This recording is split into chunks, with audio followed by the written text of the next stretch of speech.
Good morning, everyone, and happy hump day. Welcome to the opening drive on 101 ESPN in St. Louis.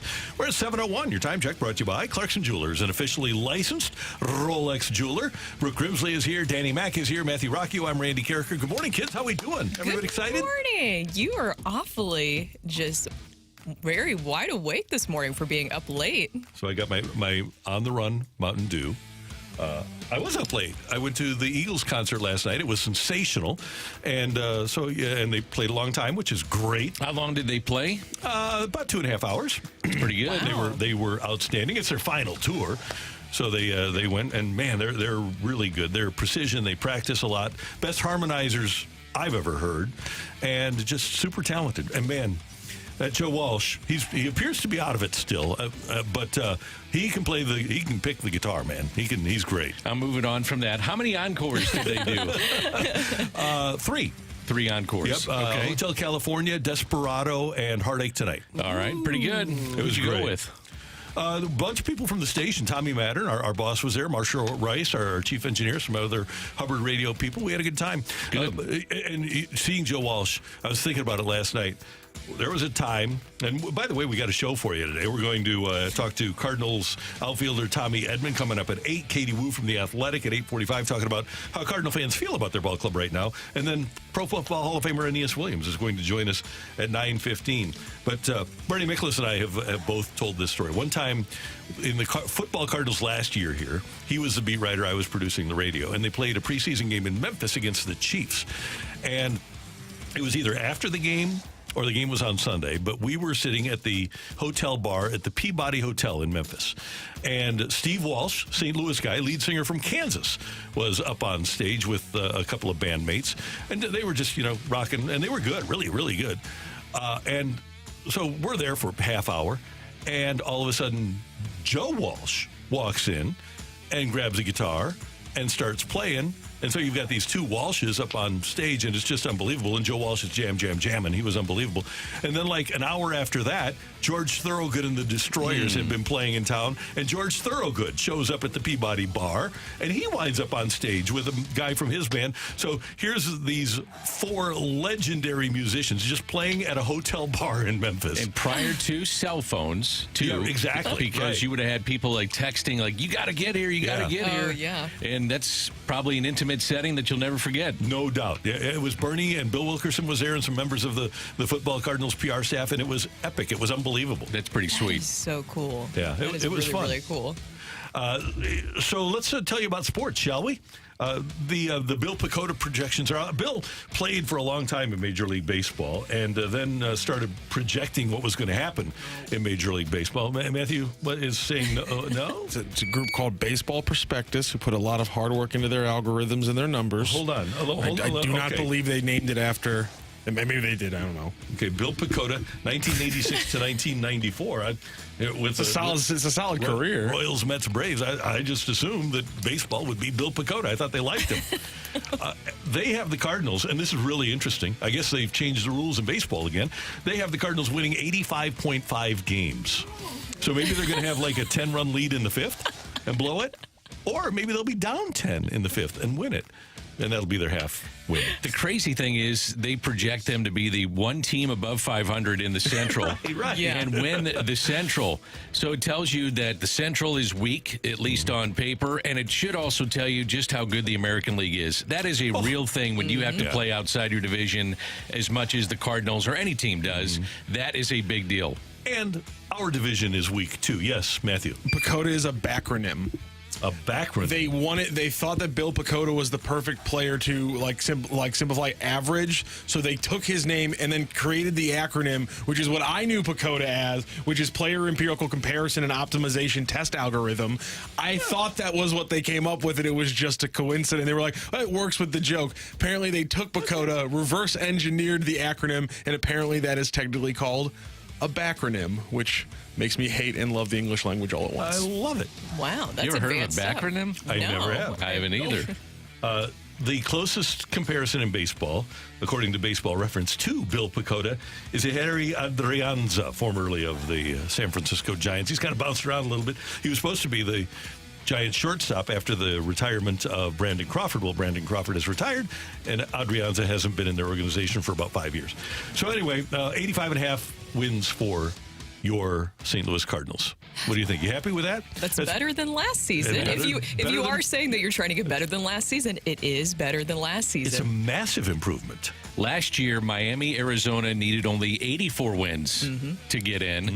In the last 4 seasons, the NL Central champion has averaged 93 wins. So it's a major drop-off in the Central. Since the playoffs expanded to the 3 wildcard teams, the NL's 6 wildcard qualifiers have averaged 89 wins. So, you know what? You're right around playoff time. You could be a playoff team with 85 wins. It's not pretty, but you could get in. That's what we're looking for. Just get in and see what happens. That's what the Diamondbacks did last year, right? That's what the Phillies did. Dan, I don't know if you've ever been on a show where I've told this, but game 1 of the playoffs in 22, game day 1 of the playoffs, we're doing the morning show, and I said the only team in the National League that had no chance to make the World Series was the Philadelphia Phillies. And what happened? And they went to the World Series. That's they were right. The last team in. They were the lowest seed. They wound up going to the World Series. Now, you'd have to say the Dodgers and the Braves, they're going to be the teams that you look at. There's numerous teams in the American League that are projected to be 85 wins or plus. It's a low projection, but in this division, it could get you in. Now, this projection is made without seeing what the Cubs may do here in the final 2 to 3 weeks before spring training. Right. If they get, well, they've already redone their bullpen, done a really good job there. They need a bat. And Matt Chapman, maybe? Yeah, that'd be a good fit there. They need maybe Bellinger, whoever it might be. There's another one. But they need a middle of the lineup thumper in Chicago. There's news from the Las Vegas A's, and it's not great. Carolyn Goodman is the mayor of Las Vegas, and she said that the A's stadium plan in Vegas, as they prepare to move from Oakland to Vegas, quote, does not make sense, unquote, and says A's ownership should go back to the drawing board and pitch a new plan in Oakland. So I've got a mayor of a major U.S. city, the new sports city in America, that's getting another team, and she says, yeah, we really don't want them. It is shocking on the surface, but then if you go into it, it does make some sense. Well, no, it doesn't make sense. The A's don't feel like good partners, do they? I think that's part of it. They don't have a deal for a new stadium, as you said, in Vegas. They don't have a lot of support from fans or the politicians. The key to the A's moving to Vegas is not building on the Tropicana site. That is something that's been talked about, which means they lose public funding.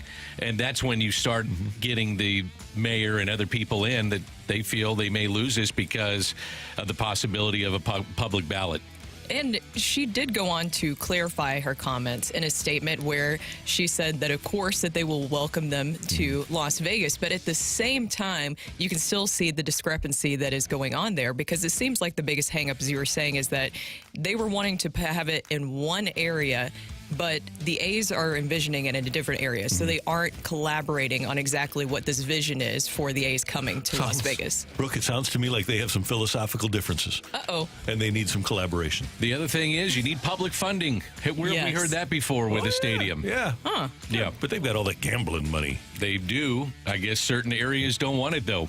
No. That's what it makes it sound like. Hey, what do you guys think of ESPN, Fox, and TNT all teaming up to have an all-in-one sports streaming platform? Apparently it's going to debut in the fall so that every game that you want to see that is on one of those platforms, NFL, MLB on ESPN or Fox, NFL on Fox, TNT and ESPN hockey, anything you want to see basically would be on one platform, so you don't have to buy ESPN, ESPN Plus, the Fox Sports app, the TNT app, which, by the way, is free, but you'll be able to see all of these things under one umbrella. We're just circling it back, right? My first reaction to that was, are we doing the cable bundle all over again?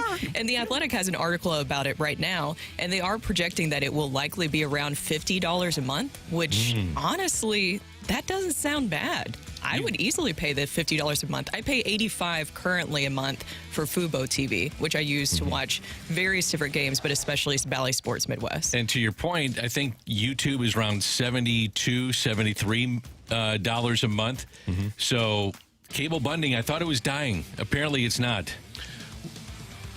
I would still prefer to have my cable TV because the quality is better. You don't have to deal with buffering. Sound and picture quality is substantially better than it is through streaming. And I know that the generations beyond me don't care about that. I do care about that. So I don't mind paying the extra money for the product that I get because it's such a high-quality product.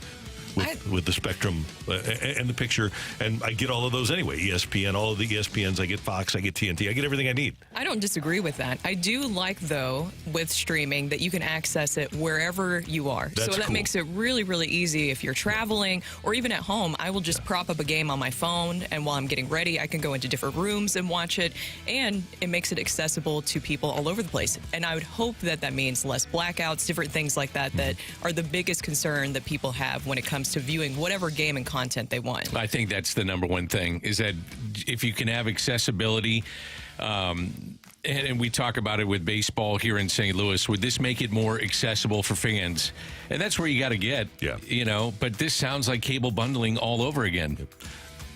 The other thing they should do here, by the way, is get MLB involved so that any baseball game that you want to see, you can see. If you're paying for it. That's my point. Yeah. And you're in Dubuque, and right now the Cardinals and the Cubs are both blacked out.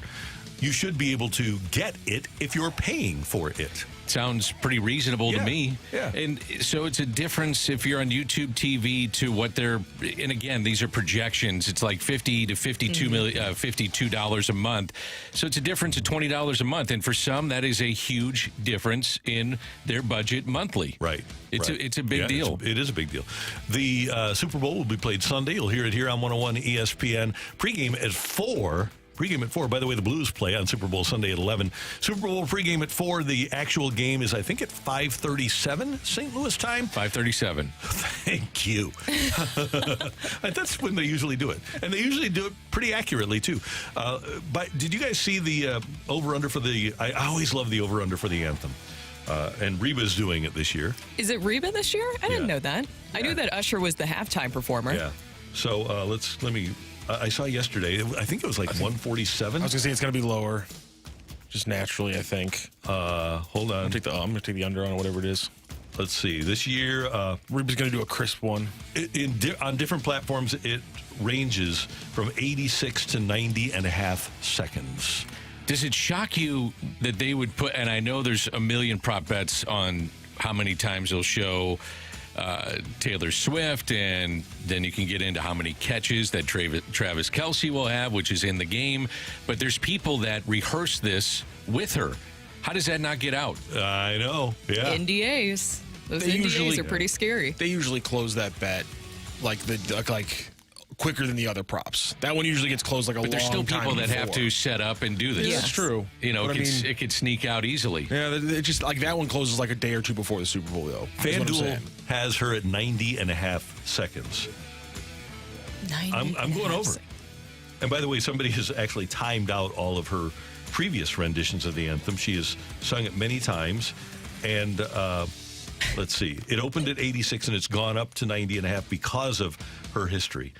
She sung at the World Series, several NFL games, and at the IndyCar event, celebrity softball fundraiser, and even a rodeo. And so the NFL has her, let's see, she's gone all the way up to 202 in the past. Oh, as high as 202. Wow. I'm going to take the under on this. I'm going to bet the over. I'm going to take the over. I think this is a huge moment for Reba. Somebody actually went back and timed out all the times that she's done this? I guess they're all over YouTube. Her anthems are all over YouTube. Okay. So you take them all. I'm just imagining somebody like studying film on this, trying to break down the There's possibilities. definitely people doing that for sure. And we mentioned this show that I went last night, and there's T-shirts and everything that say the Eagles, the long goodbye final tour. And now I'm reading here on our sheet that the Eagles were going to open next season in Sao Paulo. I don't know who they're going to open for, but the Eagles are opening next season in Sao Paulo, Brazil. Were you lied to last night? I think I may have been. Then it goes on to say, with the league taking more and more games from U.S. fan bases. So maybe the other Eagles. Philadelphia Eagles. Does it really matter? I mean, as long as you're getting your television product, does it really, really matter? Now, I guess to the home market, I could be wrong about this, that you have season tickets, you want to go to the game, you can't be there in person. But the NFL doesn't care. As long as it's going to be a high rating on television, what's the difference of where you play it? And I reached a point with the Rams here, and I was doing pregame anyway. Thank God I didn't have to do postgame for the Rams. Sorry, Anthony and Carrie. But those guys still have PTSD over that. But when I was around the Rams, my preference would have been to not be there at that point because they were just so bad. And now, Matthew, Brooke, your generation, do you want to spend 8 hours on a Sunday going to an NFL game, or would you rather watch it at home? I would go to an NFL game Would you? in a Okay. heartbeat. Yeah, I would. I love the atmosphere of it. What about you, Matthew? Yeah, I want red zone. What are you talking about? There you go. So it seems like Two very different people here. Right, but it seems like a lot, especially of the younger generation. Dan, you can weigh in with what your kids think. It doesn't seem like they want to allocate 8 hours on a Sunday to going to a game anyway. So take it away from them, let Brazil have it, and watch it on TV. I did take I guess he would have been 10-year-old at that time, roughly 10. Took him to a bunch of games. He enjoyed it at the age of 10, but now that he's into fantasy football, if he had the difference, I think he'd want, if he had the choice, I think he'd want to watch Red Zone. Red Zone. There you go. Yeah, because then he can just experience all the different ones and pay attention. Here's the thing, is that I get it, the frustration that it's taking away, but it goes back to what we were talking about with streaming. Then you're now going to have more of an international audience, more people who are going to pay attention, hopefully more fans who are going to tune in, which equals more money. More money. That's what it's all about. Yep. $25 billion a year is what they want to get to. All right, we're off and running here on 101 ESPN. It is Hump Day. And that means it's Ask Uncle Randy Day. And kids, today is February 7th. 1 week from today is February 14th. You know what February 14th is? It's the next National Football Foundation luncheon at Lombardo by the airport. No, it's Valentine's Day, and it is National Football Foundation lunch over at the airport. But it's Valentine's Day in 1 week. So if you have believe me, if you don't have dinner reservations, you are asking for last-minute ideas. Ask Uncle Randy is coming your way on the opening drive on 101 ESPN. Get your text into the Air Comfort Service text line, 314-399-9646, 314-399. Yo-ho! Let's see. Yo-ho! Yes. There, I gave you a yo-ho. Beautiful. Ask Uncle Randy is next on 101 ESPN.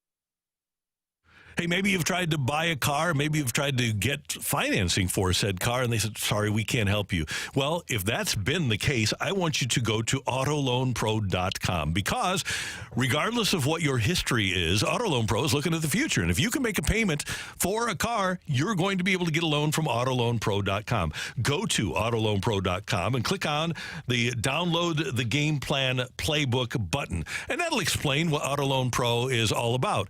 And it'll also tell you that they have over 50 lenders that are competing for your business. So if you want to get the best payment, the best interest rate on your new vehicle, go to autoloanpro.com. They get that people have problems in life, and sometimes it's not really easy to go through life and have to make payments. Sometimes you do miss a payment and your credit rating falls off, but you can still get credit from autoloanpro.com. If you're financing a car, there's one thing to know. Choose the Auto Loan Pro at autoloanpro.com.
question for Uncle Randy? Let him dive into his infinite well filled with wisdom to find you answers. Text 314-399-9646. It's Ask Uncle Randy on 101 ESPN.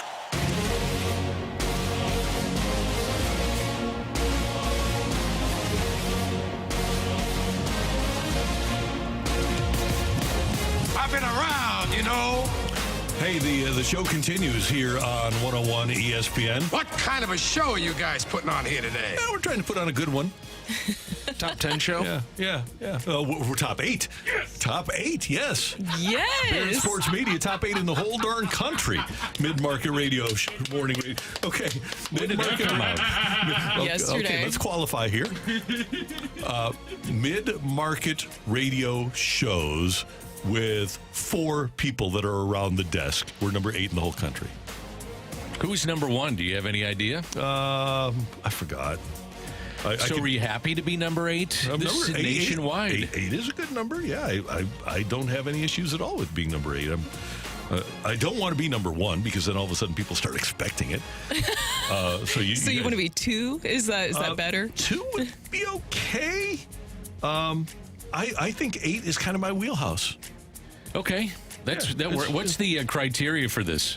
So Jason Barrett has a bunch of people, program directors and such, that vote on this. So number 1 is on The Jock in Birmingham, Alabama, with McElroy and Kubelik, and those are that must be a college football show, huh? Greg McElroy and Cole Kubelik? For sure. SEC country, You're going to talk Alabama football? Cleveland is number 2. They can't be number 1, clearly. Charlotte is number 3. Nashville, 104.5 The Zone, is number 5. Ramon, Kayla, and Will, you know those people? I do. Are they nice? They are very nice. Do they deserve number 4? Ahead of us? Yes. We're coming after them. That's the way you just phrased that. Yeah. No, I don't want them to be ahead of us, but they are great people. They're very nice. Okay, Buffalo is 5. Bob Fesco, our buddy, number 6 in Kansas City. All right, now I'm not happy. Oh, well, it happens. So Bob's a good broadcaster. Oklahoma City, the Morning Animals. Maybe we just need to change our name. It's number 7, and then we're number 8. Freaking name. The names of the show are McElroy and Kubelik. Let's see. Ken Carmen and Anthony Lima, very creative in Cleveland. The Mac Attack with Chris McClain. No. Ramon, Kayla, and Will. Jeremy and Joe. Okay. Fesco in the morning. The Morning Animals. We need something like the Morning Animals. Off the bench. Can't imagine calling the show the Morning Animals. The Big Bad Morning Show in Baltimore is number 10. All right. Let's get to Ask Dear Uncle Randy, I accidentally told my wife that cooking is not her strength. It just isn't. And now she's mad and she never wants to cook. Shocking. I can't do every dinner. How do I make this right, even though her food isn't great? Okay. Uncle Randy. Great start. Uncle Randy. I've been around, you know. Here's your play. You are welcome. You can go to, and you can make this a date. You can make this a bonding agent. You can take cooking classes together. Go to Schnucks and just go to Schnucks.com and look up the cooking classes or any other store that you might frequent and have her come with you on a date and make it a date thing every week for a couple of months. Take cooking classes together and allow her to become a better cook. After all, cooking is only following instructions. It's not difficult. So if you can get her through those doors to the grocery store and take a cooking class with you, it's something that you can do together that you'll both enjoy, and she will become a better cook, and she'll do so happily. I think that that's the right play, especially if you're trying to get back in her good graces for that comment, because that comment never exactly lands well. But if you're showing I'm learning it with you, but now I feel like I'm being bamboozled a little bit, guys, because last night David took me to a cooking class. Is he trying to tell me something? No, because we know that you're a good cook. I think I'm a good cook. I love to cook. Well, one thing we've seen is, as you put it on the socials, the presentation is sensational. Thank you. I would say that if somebody doesn't like your cooking, it's probably a them problem and not a you problem. There you go. I like that approach. Thanks. Not me. There you go. No, never. We've got our 4 pillars here on the show, and the 4 pillars are number 1, all roads lead to hardware. Number 2, this one's important. deflect blame at all costs. Number 3, keep the panic bus keys handy. And number 4, this is my credo in life, just coast. So, but number 2, deflect blame at all costs, Brooke, is just say, hey, it's part of my job. Literally. Yes. Well, let's go to number 4 then. Uncle Randy, my anniversary was last week, and Valentine's Day obviously being next week. We don't typically do gifts. Is the Soulard Mardi Gras experience a good substitute? No. Not at all. No, unless you like to be blackout drunk, which some people, well, thousands of people do. I have many times participated as somebody who was on a float in the Mardi Gras parade. Were you a chairman? No, I never was a chairman. Okay. But we used to, 101 ESPN used to walk in float? or ride. Yeah, Okay. or our van or something like that, throw beads and stuff like that. People had to earn them, of course. But anyway, I don't think, that for the anniversary / Valentine's Day. Now, I'm not saying it's not fun. I'm just saying that that's not a perfect or even a good idea to celebrate Valentine's Day or your anniversary. So your anniversary is last week. Valentine's Day is next week. You aren't going to get reservations for dinner on Valentine's night. It's too late. Brunch on Sunday. Take her. There's 2 things you can do here. Brunch on Sunday, which she would enjoy, or if you have the ability to cook, young man, breakfast in bed on Sunday. I think there's 2 plays here for you that you can make her happy and be romantic, because anniversary and Valentine's Day are romantic. Soulard Mardi Gras is not romantic. So I would say that that's your play. One of those 2. I want to go back to the cooking thing just for a moment. I don't think you get away from that if you're the person that said you can't cook. He already told her. But he already told her. Right. I think it sticks the rest of your life. It may, but here's the thing. At least you're trying, and she apparently doesn't agree with this, but you can take classes that aren't necessarily just learning how to cook. You can take classes to learn how to cook cool stuff. And so and if you've already told her she's not a good cook and you're cooking every night, make it something that is a bonding agent between you 2 and say, babe, I'm really sorry. I said that, and I am cooking every night, but I want you to be able to enjoy cooking, and I want me to be able to enjoy it. So why don't we do this class together? Why don't we and make it? Here's a thing, guys. Uncle Randy, always put it on yourself. This is the way that I feel, and if you do it that way, then there is no attack mode for her. She's not going to attack your feelings. So here's the way I feel. I told you this because it's the way I feel. It might be right. It's probably wrong. But I think that we can do something fun to make this a win-win. Deflect. I just imagine you, the way that you explained that, my visualization was Captain America with his big shield where you just bounce it right off. Yep. It works. Yeah. Deny till you die. One last one. Dear Uncle Randy or Aunt Brooke, how should I approach a female I've had my eye on at the gym? Obligatory.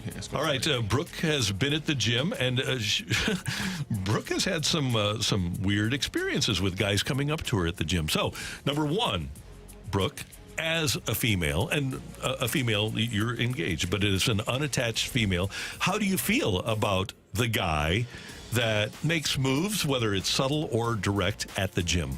I think that if it is the right situation, then it's totally fine. Obviously, not single here, but I do understand that some people meet in various different places and want to try organically rather than just the dating apps.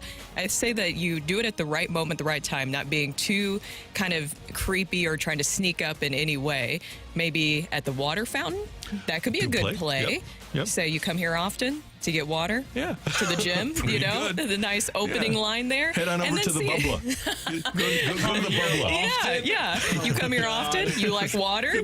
I also like water. We have a lot of things in common here. Up to a roaring start. There you go. And so it's a very nice kind of easy opening line. And the worst they can say is no. I don't think that there's anything exactly wrong with that, as long as it's the right time and it's not too much that's happening there. Yeah, and I think another thing is, as she gets ready to bench 300, you say, hey, can I spot for you? There you go. I want to go back to the cooking thing again. Okay. You got it. Dan is set on this. You've given every logical way to get out of this. You can't get out of it. You've already laid the groundwork. It'll stick with you for 25 years. Do you remember when you said I couldn't cook? There's no doubt about that it is going to be a thing forever. But when she presents you with that beautiful lemon chicken pasta and sets it right in front of you and says, blank you some bee, I can cook. It's going to be there, but at least the food's going to be good.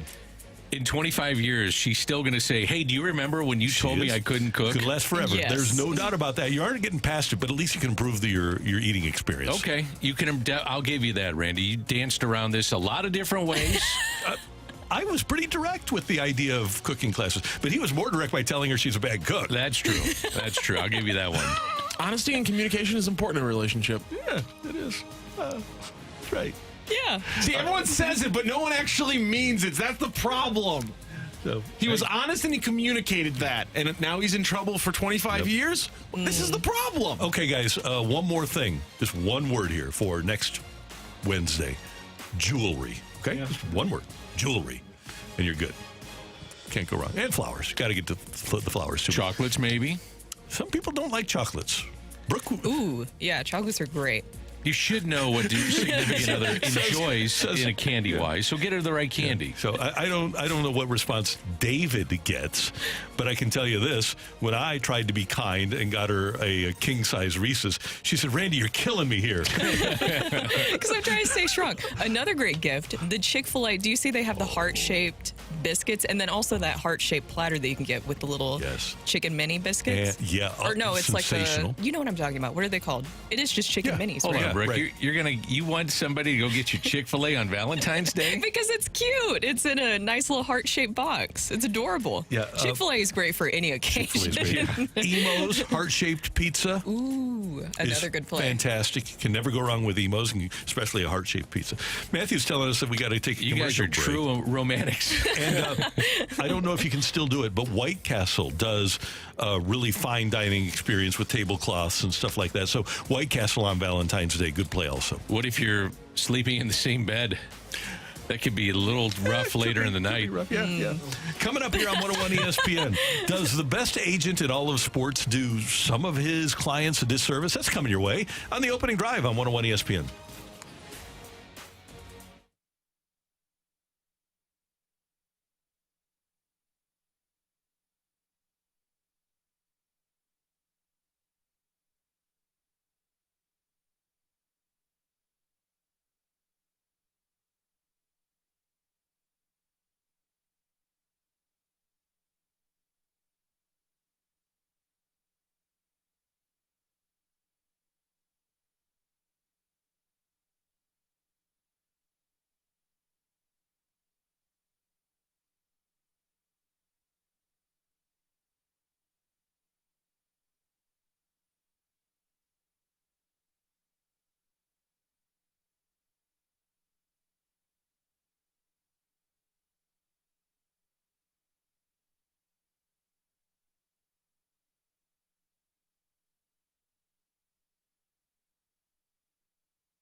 Hey everyone, it's Brooke for Universal Windows Direct. Have you been surprised by your energy bill lately? Then you start looking for different ways to cut down on costs. One way that you probably didn't even realize is through your windows. And that's why I got connected with my guys over at Universal Windows Direct, where their windows keeps the cold air out. Call Universal Windows Direct today and they'll upgrade your new windows to triple pane glass for free. That's 3 layers of glass between you and the cold outside. Triple pane means extra protection from the elements, a consistent temperature in your home, increased energy efficiency, which leads to reduced heating and cooling costs, helping with that bill I was telling you about. Call this number 314-334-2522 to schedule your free in-home estimate today, and you can get all of these benefits. For every 2 windows you buy, you get the next 2 for free, plus that free upgrade to triple pane glass, and they'll double your energy tax credit. Restrictions apply. Tell them that I told you to call and get an additional $250 off your next project. For the last windows you'll ever need, go to universalwindowsdirect.com.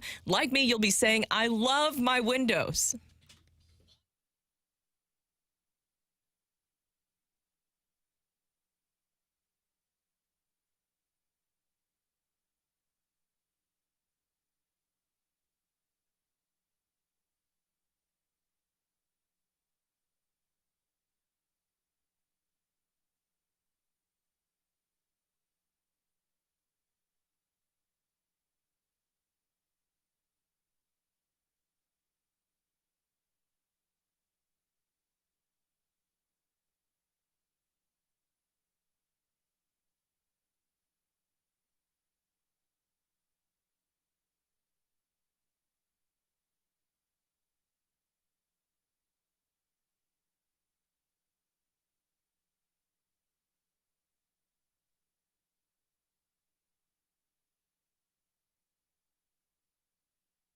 This is Rocky with your Sports Center update, driven by Johnny Londoff Chevrolet and Johnny Londoff Autoplex. College basketball back in action for your local teams tonight as St. Louis Billikens take on LaSalle. 5:30 p.m. tip-off, and the later game, Texas A&M travels to Columbia to face off against the Missouri Tigers. Tigers 0-9 right now in the SEC, looking for their first win. That is an 8 p.m. tip-off. And speaking of college basketball, it continues to be a bad run for top 10 teams as North Carolina falls, number 3 in the nation, 80-76 to unranked Clemson last night. Coming up on the show, Cardinals center fielder Tommy Edman joins Randy, Danny, and Brooke coming up at 8 a.m. That is your Sports Center update, driven by Johnny Londoff. Find your roads and shop 24/7 at londoff.com and londoffautoplex.com. Are you kidding me?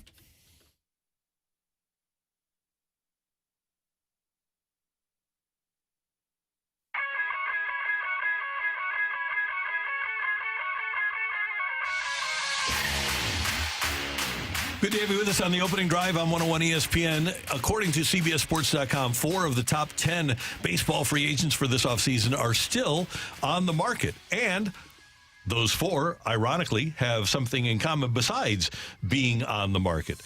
Jordan Montgomery, Blake Snell, Cody Bellinger, Matt Chapman, all still out there and all represented by Scott Boras. Now, over the years, Scott Boras has done a really good job with getting people into teams late. Did it with Prince Fielder when he went to the Tigers.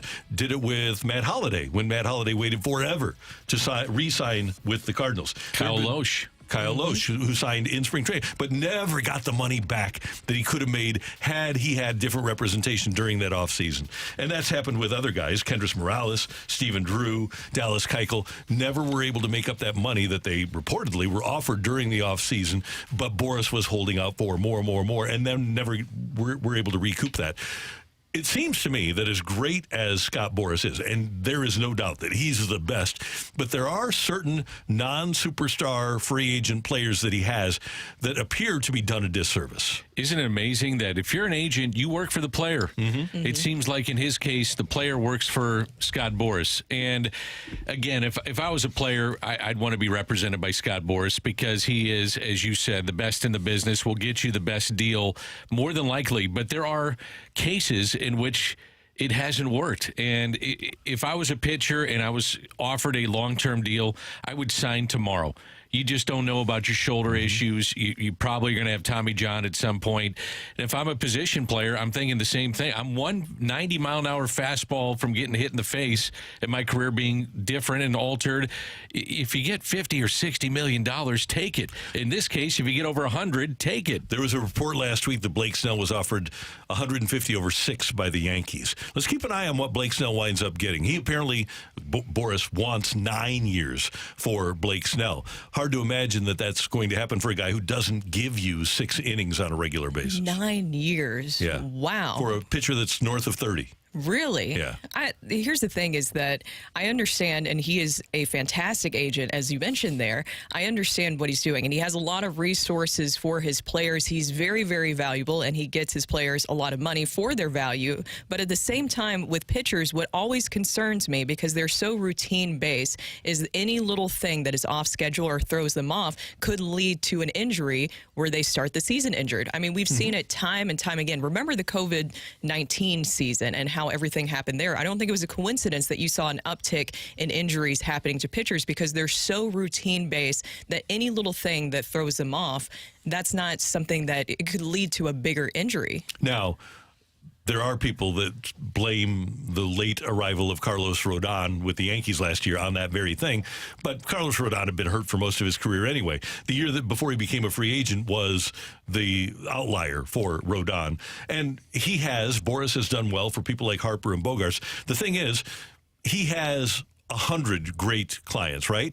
But there has to be numbers 91 through 100. And if they're on the market at the same time as guys that are in the top 20, who's going to get the benefit from Scott Boras? It's the person that can make Scott Boras the most money. Absolutely. So again, the player is working for the agent, and that shouldn't be, that just should not be that case. No. It should be, get me the best deal and let me decide with the 2 or 3 offers that I have where I want to go and what I want to do. Back in the 90s, there was a rule that if you didn't sign with a team, your team, by, I believe it was December 31st, that you couldn't rejoin that team until after May 1st. Yeah. And Andy Bennis was with the Cardinals. He had signed a 2-year deal for 96, 97. So after the 97 season, from what I understand, Andy wasn't involved in the discussions, and neither was Walt Jocketty. So you have this midnight deadline. DeWitt and Boras are talking, Bill DeWitt Jr.,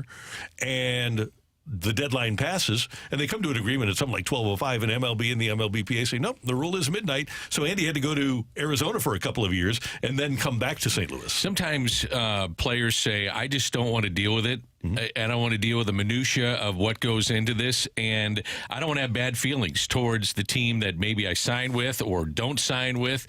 That stuff happens all the time, too, where the agent steps in and takes care of everything, which in that case, I can see the point of being away from the agent and not knowing the offers that are on the table. 2 quick Boras stories. Number 1, I was talking to a general manager last year who said that he was talking to a free agent from his own team, and it was between that team and another team, and he called the player because he had to put together a team, and he called the player and he said, hey, what's going on? Where are you going? And he said, the player literally said, I don't know. Scott's going to tell me tomorrow. Yep, it happens all the time.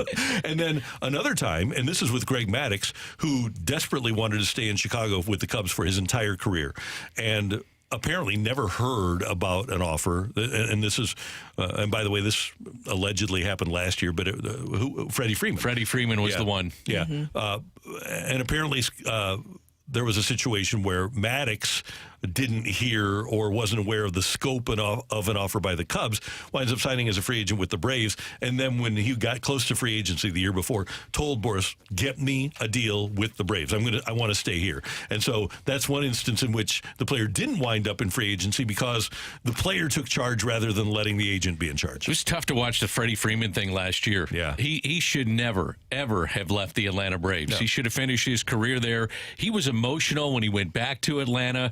You could tell he didn't want to leave. Now he's back home and has ingratiated himself to the organization and to the community, and it seems like it's a good fit, a perfect fit. However, looking at it from afar, he should have never left the Atlanta Braves. But if you take the emotion out of it, I'll bet the Braves are really happy Probably. to have Olsen rather than Freeman. Probably. Age-wise, I believe. Yeah. Money-wise, and he's fit perfectly in that lineup. And an MVP finalist last year. Yep. You only got to hit 50 home runs.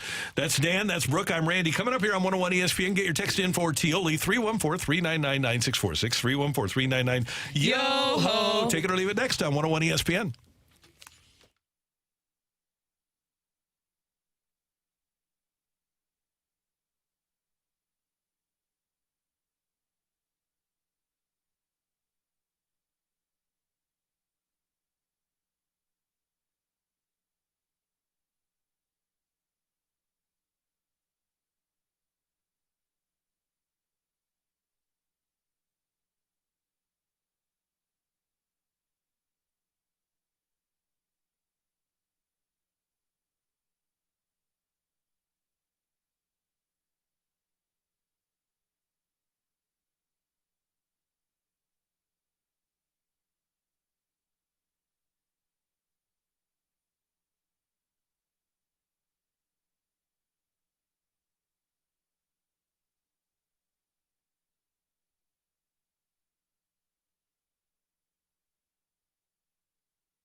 Hey, it's Danny Mac for Stewart's American Mortgage. For many of you, buying a home is the most important decision in your life.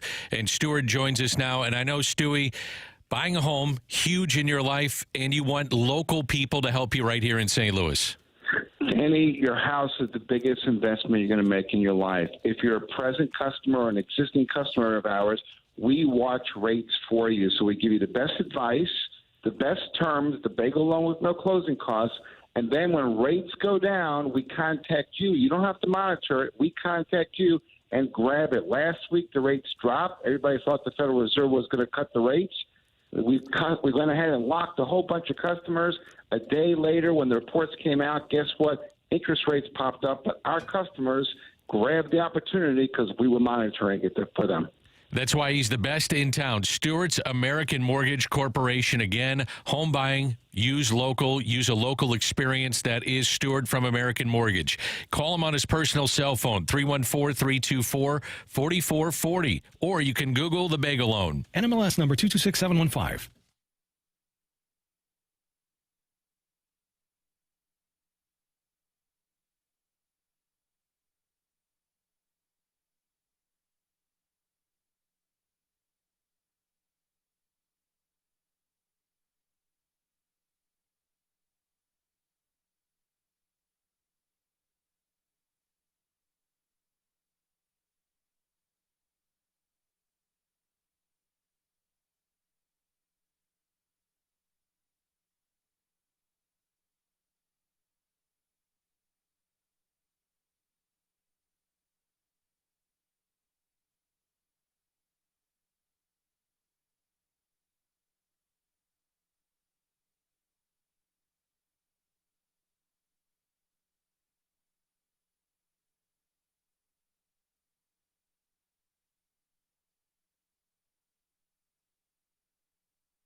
want to say something, put it out there.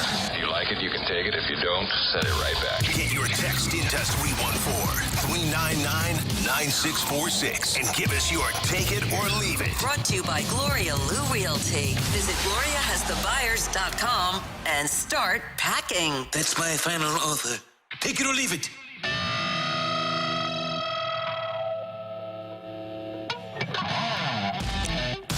Brooke, Dan, Matthew, and Randy, it is time for Tioli here on 101 ESPN. Okay, kids, Dateline Vegas. Chiefs press conference. Marquez Valdez-Scantling tells the assembled media, quote, I've played with the two best quarterbacks ever to play this game, especially when it comes to arm talent. Talking about Aaron Rodgers with the Packers and Patrick Mahomes with the Chiefs. Take it or leave it, Valdez-Scantling would have been thought more highly of if he would have said, I dropped passes from the two best quarterbacks ever to play this game. Oh. I'm going to take that. The Chiefs, we were talking about it yesterday. They led the league in drops by 44, and we were asking people around the office, what do you think the league leader was in drops team-wise? It was 20, 22, no, 44. 44. And he had a bunch of them. MBS, yeah, he's dropped passes from the best. I'm going to have to take it. Who was the team that was second with drop passes? They were 20 behind. Yeah, it was 24. 44 was the most. 24. Who was it? I can't remember. I don't remember either. Yeah. Yeah, now I'm trying to remember. But still, that's a big difference between the first one and the second one. Double. When you talk about drop passes. We'll take it or leave it, guys. The Giants are reportedly not planning on tagging superstar running back Saquon Barkley, and he will hit the open market as a free agent, according to ESPN. Take it or leave it. He's going to go to the Chargers. Jim Harbaugh has already been on record, I think, as saying that he wants to get Saquon Barkley, and he loves to run the football, so I'll take it. He winds up in, what are they, powder blues or whatever they are? L.A. Chargers? It's very powdery blue. So I'll take that. What about the Texans, though? That's another intriguing option. But I agree with you. I've seen the reports that Jim Harbaugh has him at the top of his wish list, and it makes a lot of sense. Here's a guy, though, that has already played 6 years in the league. He turns 27 on Friday, so he would be playing his age 28 season with 7 seasons under his belt when he got to the Chargers. He already has 1,200 attempts. He'll probably have 1,500 attempts by the time he would get to the Chargers. I don't think a team's going to sign a running back. I think that they would be more inclined to take a third-round running back and do it the way everybody else does it. Take it or leave it. NBA players must play in 65 games to be the MVP, roughly 80% of the season. So take it or leave it. If a player is dominant, let's say 60 games, they should be the MVP. Take it. I'm going to take it. Yeah, that's 75%. It is. Right? I think Bill Walton he's the only one that won the MVP under 65 games. Yeah. Yeah, so I think if you're dominant, though, like Embiid's going to miss time. But, I was going to say Embiid. Right? He could still be the MVP again, even though Matthew's guy is probably tracking 1 game short right now. Based on projections, people think he's going to hit 1 game short of the threshold. But they've also been there's a gray area on his injury of when he would come back, too. Yeah, I mean, it's anywhere from 8 to 12 weeks, I think, or maybe 6 to 10. I mean, I know there's about 6 to 8. I mean, he's had a lot of issues. I just wonder if that's, so a 2-week delta, that's 4 or 5 games right there. Here's the thing about MVP awards. There's no doubt that the most valuable player in this league this year is LeBron James. None. If LeBron James isn't on the Lakers, they are in the hunt for the first pick in the draft. That'd be Bronny James? Yeah. Yeah. Mm-hmm. You think LeBron wants to stay in L.A. just to play with Bronny and tell the Lakers, you're going to take him one way or another, and he's going to be on my team? He's going to find a way to get Bronny on a team and then play with him. I think so, too. He's already said as much. Bronny is averaging 5.6 points a game right now at USC. Doesn't sound like a top pick. Not starting. No. No, that is not good whatsoever. At that point, is it bad if he goes to the NBA because of that performance? It is. Michael Jordan's sons never went to the NBA, and they performed at a similar level. Maybe they need to give centers, this is from the 314, a little more room than the guards. A lot harder to play 60 at 7'2" than a guard. It is. I think that's legit. Yeah, I agree. Big bodies. Take it or leave it. Oh, sorry. One more here. Take it or leave it. Jordan Walker will have more home runs in 2024 than Jordan Kyrou has goals. Kyrou has 14 goals right now. Jordan Walker has 0 home runs. J-Dub. So 14, 28. I'm going to peg Jordan Kyrou for 30. And this is a really great question. I'm going to go... I'm going to take it. I'm going to say that J-Dub finishes with 31 home runs. If Kyrou gets over 30 goals, the Blues are headed to the playoffs. Yeah. Yes. Yeah.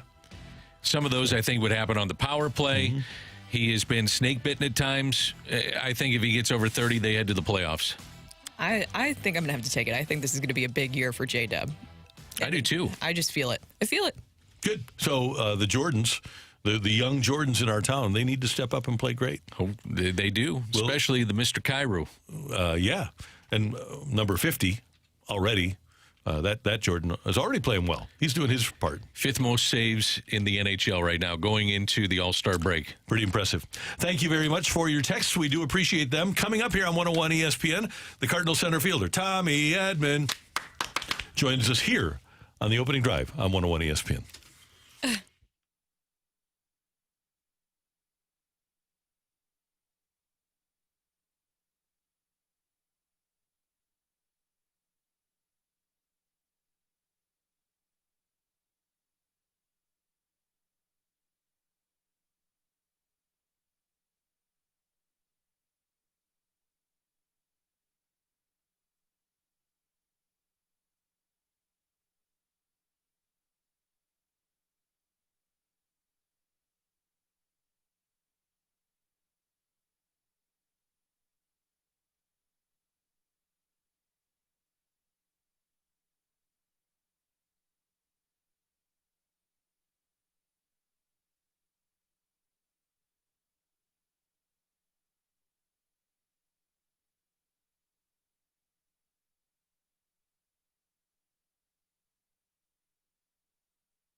Hey everyone, it's Brooke here, and I want to tell you why I love Metro Transit so much. If you're trying to find an easier way to get over at Enterprise Center, a lot of the big games, big events, the Metro Link is so easy to use. I've even used it to go over to a Blues game. I didn't have to worry about parking, getting an Uber, trying to figure out also how to get the Uber back home because, as you know, those surge prices are really hard, and then you're competing for an Uber. So it's just a really easy and efficient way to get over the game. And there's many benefits even if you don't ride. Right, Randy? No doubt about that, Brooke. And it's so vital to have great public transportation if you want to be a major city, if you want to attract Fortune 500 and Fortune 1000 companies. One of the reasons that MLS is here is because of our great public transportation system through Metro. A healthy, vibrant public transportation system is critical in attracting those businesses, and Metro is a huge part of making our city what it can be. And if you just want to explore the city without the stress of driving, Metro can take you to a lot of popular attractions and events. Check it out. Don't let preconceived notions hold you back. Give Metro a chance and experience the benefits for yourself. In short, thanks to Metro, you don't have to drive to thrive.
in the air towards center. Edman got a good jump, dives, and makes a great catch. Little pop into shallow right center. Edman coming on. He got it. Play. As this one's hit a mile high deep left. Taylor on the run. He looks up. That ball is gone. And Tommy Edman makes it 2-zip.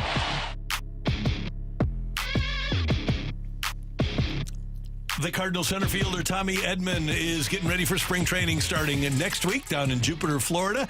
He, of course, is a key member of Big League Impact and joins us now here with Brooke Grimsley, Dan McLaughlin. I'm Randy Carricker. And Tommy, first of all, thank you very much for joining us on the opening drive on 101 ESPN. How are you doing this morning?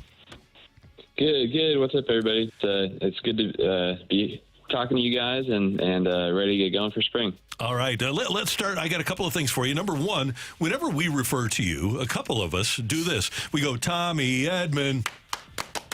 How do you like that? I think it's great. I appreciate it. I appreciate the enthusiasm. Our enthusiasm is very high for you. Second of all, Tommy, congratulations on your success in the Big League Impact Fantasy Football League. You were fantastic this year. Oh, my gosh. Thank you so much. I am a back-to-back champion. I don't want to toot my own horn too much, but I dominated the league thoroughly, and I'm considering taking up a second career in fantasy football. Good play. I like it. How competitive, Tommy, does it get behind the scenes with fantasy football and you guys? Yeah, we get pretty into it for sure. There's a lot of trash talk. You'd be amazed at how much research we all do behind the scenes, and especially Wayno. Wayno's really the guy who likes to instigate the trade talks. He gets mad at everybody in the league if there isn't a trade every 3 days. So he's definitely the one who's instigating it all, and we'll see what it's like next year, because I'm not sure if he'll be in the league or not. He might try to sneak his way back in, even though he won't be with the team, but it could be a little bit different, but we'll see. It's hard to believe, but spring training is right around the corner. And, of course, this past fall you had wrist surgery, so how is your recovery going with that? It's good. It's going well. It was a little bit unexpected at the end of the season, just because I thought that the wrist had kind of fully recovered, and it turned out there's a little work needed to be done. But no, it's going well. It's definitely getting better and better each day. I'm progressing in my swings, and it's getting that full range back right now. So I think I'm very encouraged for season. Tommy, how did you prepare for center field this offseason as opposed to being a middle infielder? It was honestly not too different. I would say the biggest change that I made was more just like the volume of running. I think just after experiencing playing center for several days in a row last year, it definitely was a little bit higher volume of sprints, just running to the gap, throwing the ball in, and so one thing I tried to change a little bit was just make my distance sprints a little bit longer. Typically, I'll usually do like sprinting up to like 30 yards, and I kind of changed that up to like 60 yards this year. So I would say that was the biggest change, and for the most part, all the lifting and strength and conditioning stayed the same.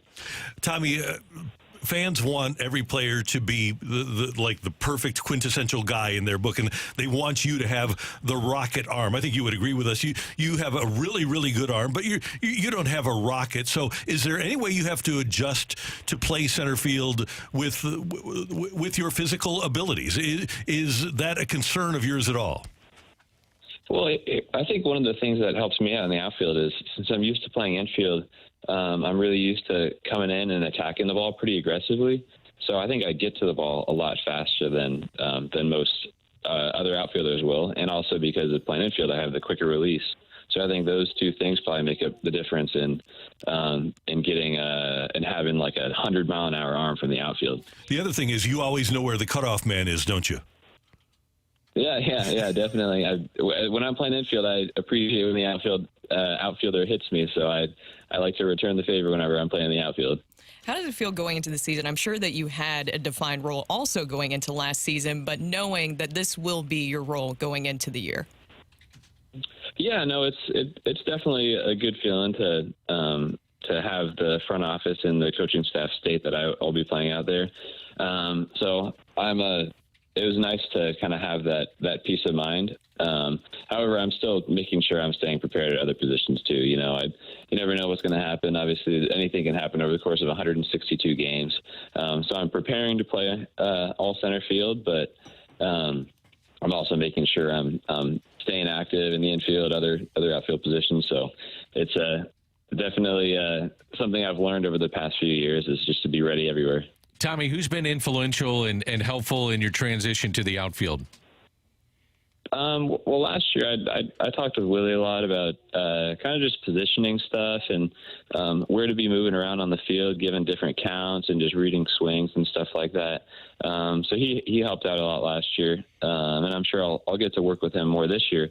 Because I think since the transition was kind of in the middle of the season last year, I didn't necessarily have the time or kind of just the energy in the middle of the summer to go out there and do a bunch of outfield drills. So that'll be nice during this spring where I can really take advantage of this time where I'll be working on it and working on things like the first step and maybe just route running and things like that. And one thing too is just getting used to the longer throw. Like in the infield, you can kind of get away with not having your hips totally turned, and you really got to get your hips turned in the outfield to keep the ball on the line. So I think there's little things like that I'll get to work on in the spring. The Cardinal center fielder Tommy Edman with us on the opening drive on 101 ESPN. Tommy, I thought it was interesting last year when sometimes against right-handed pitchers you would go up hitting right-handed. Can you explain to us how you make that decision? And is that something that's made in-game, like immediate, or when you watch a pitcher on tape, do you make that decision? How do you go about making that decision to go right on right? Yeah, so before the series starts, I look at all the pitchers and I make the determination on which guys I'll go right on right against. And there's several factors that go into it. I would say like the easiest way to explain it is just whoever has reverse splits. So reverse splits are guys who do better against opposite hand hitters. So typically right-handed pitchers do better against right-handed hitters. Mm-hmm. But there's a handful of guys who actually perform better against lefties. So if a guy has drastic splits, then it would make sense for me to go up against a pitcher that he does better, go up against a pitcher on the handedness that he does worse against. So a lot of it is just the splits and looking at it. And then after I see the splits, I look at that pitcher's pitch profile to see if there's any pitches that will give me trouble. And if it seems like I'll be comfortable in there against that specific type of pitcher, then I'll make the decision to do that. The Cardinals bringing back Matt Carpenter this season. You were able to obviously play with him and be around him. What is he like as a leader and voice for the clubhouse? Yeah, he's awesome. I really enjoyed my, I think it was 3 years that I got to play with him.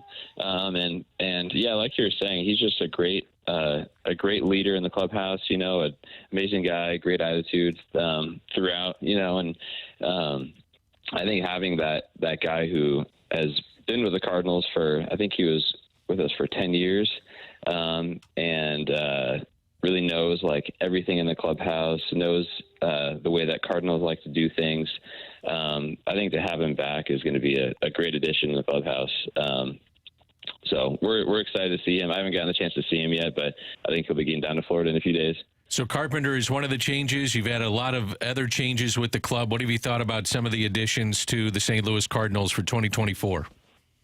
Yeah, I'm really excited. I think, especially looking at it from the pitching side. I mean, we got three starting pitchers who have been around the game for a long time, have had a ton of success, a lot of postseason experience as well. So I think having guys like that who've kind of been there, done that, aren't going to shy away from the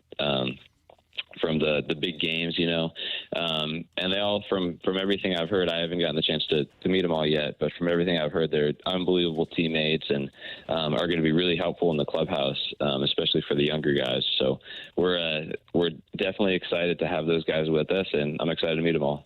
A couple more things for the Cardinal center fielder Tommy Edman here on 101 ESPN. First of all, how's the little fella doing? Is he sleeping through the night? Everything going good? Yeah, he's up and down. He's last night. Let's see, he woke up a couple times. He's laying next to me right now, just waiting for a little diaper change. So, there's definitely a little bit of a learning curve, but he's had some great nights and some not so great nights, and he just laughed at me right now as I said that. So we'll see how tonight goes. Well, Tommy, you're a Chargers fan, right? Oh yes. Yeah. Oh, don't get me started on that. Okay. Well, I do have to ask you though, how do you feel about Jim Harbaugh coming? I'm fired up. I can't wait. Cole, the funny thing is I'm actually a Michigan fan as well because my dad and grandparents went to Michigan. So it's a bit bittersweet, but I'm glad that he went out on that championship. But yeah, it's really cool to have a guy with that proven success and kind of going to establish the culture for the whole franchise because it seems like they've kind of been a bit of a state of disarray for the past few years. So they got so much talent on the team that if I don't know, all the pieces seem to be in place, and it's just about Harbaugh coming in and just establishing that culture and kind of turning everything around. So we'll see what happens. I'm not counting on us like winning the Super Bowl this year. I would imagine it'll take a year or two, but I think it's going to be awesome for the franchise. Who do you have on Sunday between the Chiefs and the Niners? Oh, I got the Niners. Niners all day. I got to go with my Stanford guy, McCaffrey. Oh, there you go. And I wanted to ask you about Stanford in the ACC. As a Stanford guy, does that make like all the sense in the world to you? That makes zero sense. I don't understand it at all. I think, it makes sense for somewhat makes sense for the football just because of how much money there is in it. But I think they should have done just the football teams changing conferences and then have every other sport stay the same. Like, I don't know why the Pac-12 had to dissolve just because of football. But I don't know. Exactly. Agreed. Makes no sense. Yeah. Tommy, how much did it mean to you for the Cardinals to give you the 2-year contract so you don't have to hassle with even the thought of arbitration for a couple of years? Yeah, it's very nice for sure. Just to be able to avoid the process too. I've heard a lot of not so great things about kind of what goes on at trials and everything, and so to be able to avoid that and have some security going into next year as well.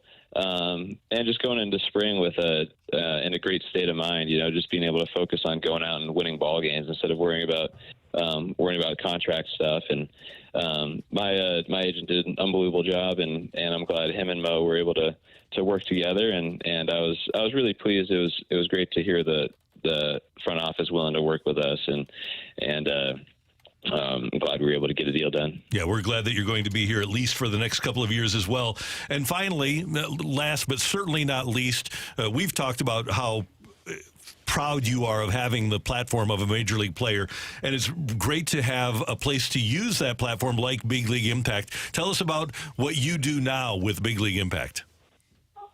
Yeah, that's kind of what it's all about. When you're a professional baseball player and you have a chance to impact a lot of people, that's really the most important thing that you're doing as a pro player, is just set an example for all the young kids out there. And I just try to do that and be a role model for all the young baseball players looking up to me.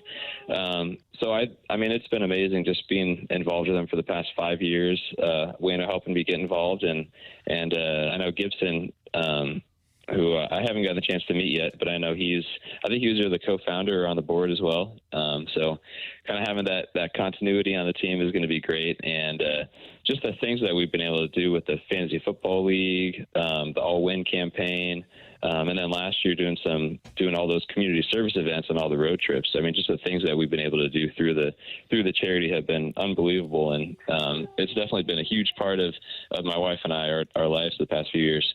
Well, we thank you for that on behalf of the community, and we thank you for taking the time. Have fun down in Jupiter, and have a great 2024, and I'm sure as the season unfolds, we'll speak again. Thank you, Tommy. Yeah, thank you so much. I'll talk to you guys again soon. You bet. See you later. That is Tommy Edman joining us here on 101 ESPN. Dan doesn't want me to be a cheerleader. I'm a cheerleader. Do whatever you want, man. I think you're a great cheerleader. You have a great cheerleader clap. Be aggressive. B-E aggressive. A-G-G-R-E-S-S-I-V-E aggressive. Do whatever you want, man. If it makes you happy, just let it rip. It does make me happy. Good. What a good guy he is, huh? He's the best. Yes. Yeah. Well-spoken, good guy, able to transfer from shortstop or second base to center field. That is not easy. And to do that at this level, man, he deserves a lot of credit. Yeah, he really does. Coming up here on 101 ESPN, we've got our fresh take. If the Blues are to make the playoffs, which player needs to step up and play to his expected level? That's coming your way on 101 ESPN.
Hey, we're getting ready for another season of City SC. It's going to be fun, and you'll really enjoy it. And Together Credit Union, City SC's official banking partner, is offering you a safe and reliable way to grow your hard-earned money. Certificates of deposit, or CDs, are attractive investments for new and experienced investors because the return on your investment is fixed and it's guaranteed. And right now, Together Credit Union is offering two fantastic CD promotions.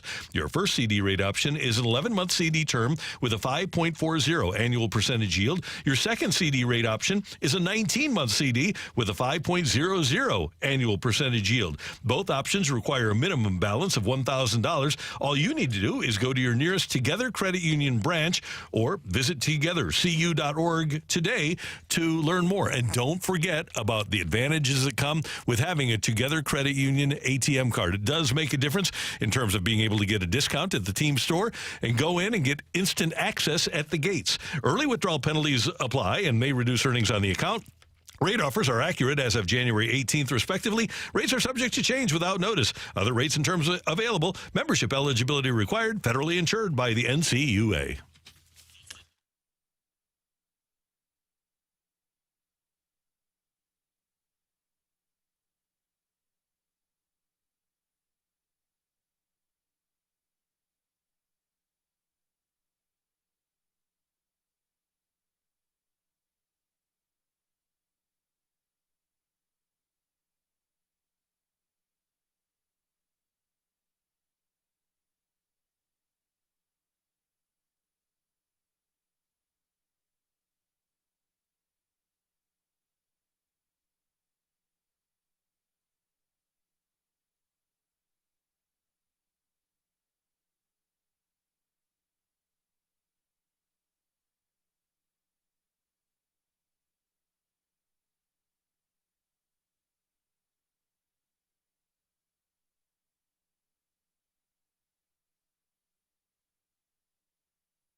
Welcome back to the opening drive. Brooke, Dan, and Randy here. Now, we were talking to John Kelly yesterday, and we asked him who was the MVP of the first half of the season for the Blues, and he said Jordan Binnington. But guys, I was wondering this. The second half of the season, this is a very crucial second half of the season coming out of the All-Star break for the Blues. Who was the guy that might have been possibly the LVP, the least valuable player, if you will, that needs to be an MVP from here on out? Who is that guy for the Blues?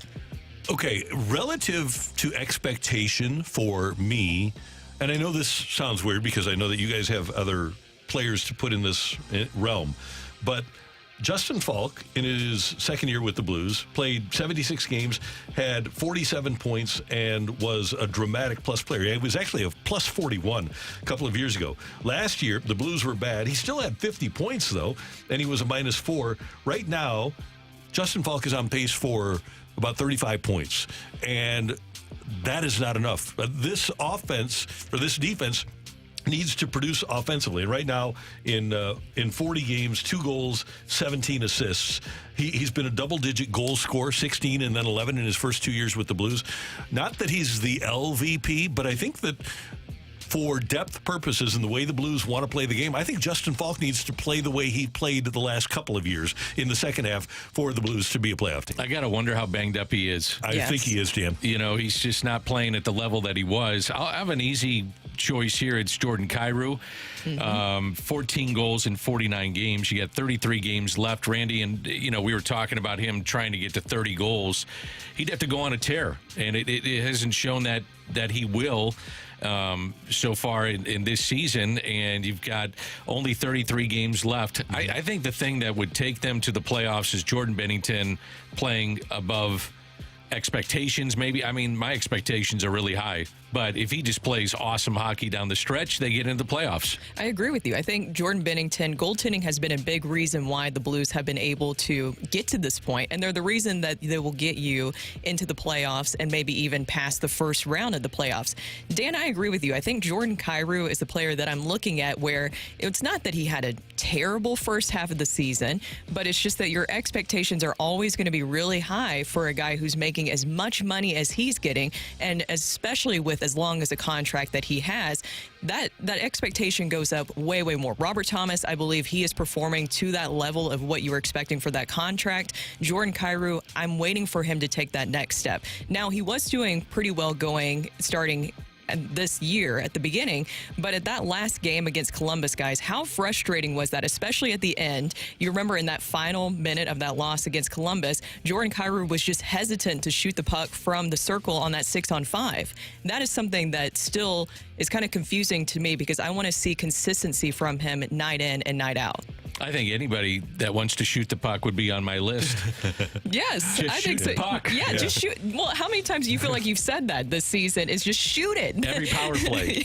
Yes. Every power play, it seems like I'm screaming, shoot the puck. Yeah. This is a hard question to answer because Jordan Kyrou is capable of scoring 20 goals in the remaining 33 games. For sure. But is there a chance that he scores 20 in the last 33? Based on what we've seen this year, is there any way that guy's scoring 20 in the last 33 games? And that's my point. If you're going based on what you've seen this year, no, it's not going to happen. He's had 14 goals, 33 games left. If he gets to, let's say, 28 goals, then you have a chance, I think, to get in the playoffs. Because he'd be a big part of your power play. He'd be a big part of a lot of what you try to do. He's got to be the player that you expected, like Brooks said. Right. Let me give you one more that I have, and that's Buchnevich, who has been more than a point-a-game guy in his first 2 seasons with the Blues.